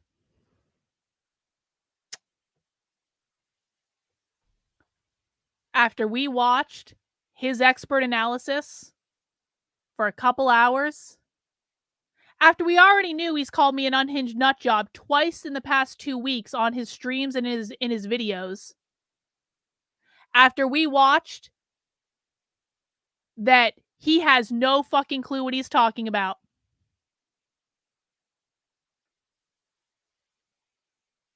I'm the unhinged nut job. Because Jeremy is friends with people who spent years defaming me on the internet. And he has never bothered to actually look at what's going on.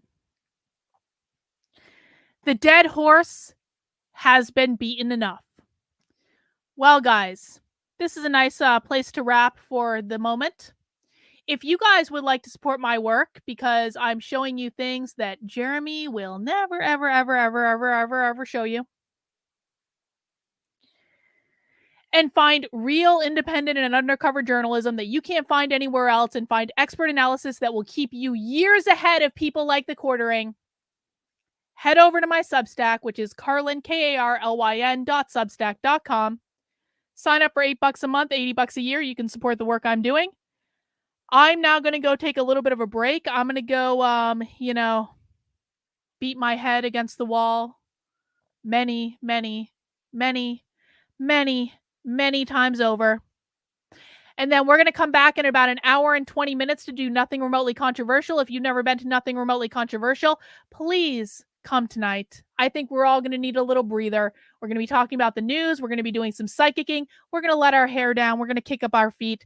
We're going to have a little fun. Thomas, he's calling me an unhinged nutcase because he has friends on the internet that have been defaming me for years. And he's not smart enough to actually look into anything on his own. That's why. But we're not going to talk anymore about that right now because I can't. I can't. I'm done. I'll see you guys in about an hour and a half for Nothing Remotely Controversial, guys. Take care. We'll see you soon. Bye.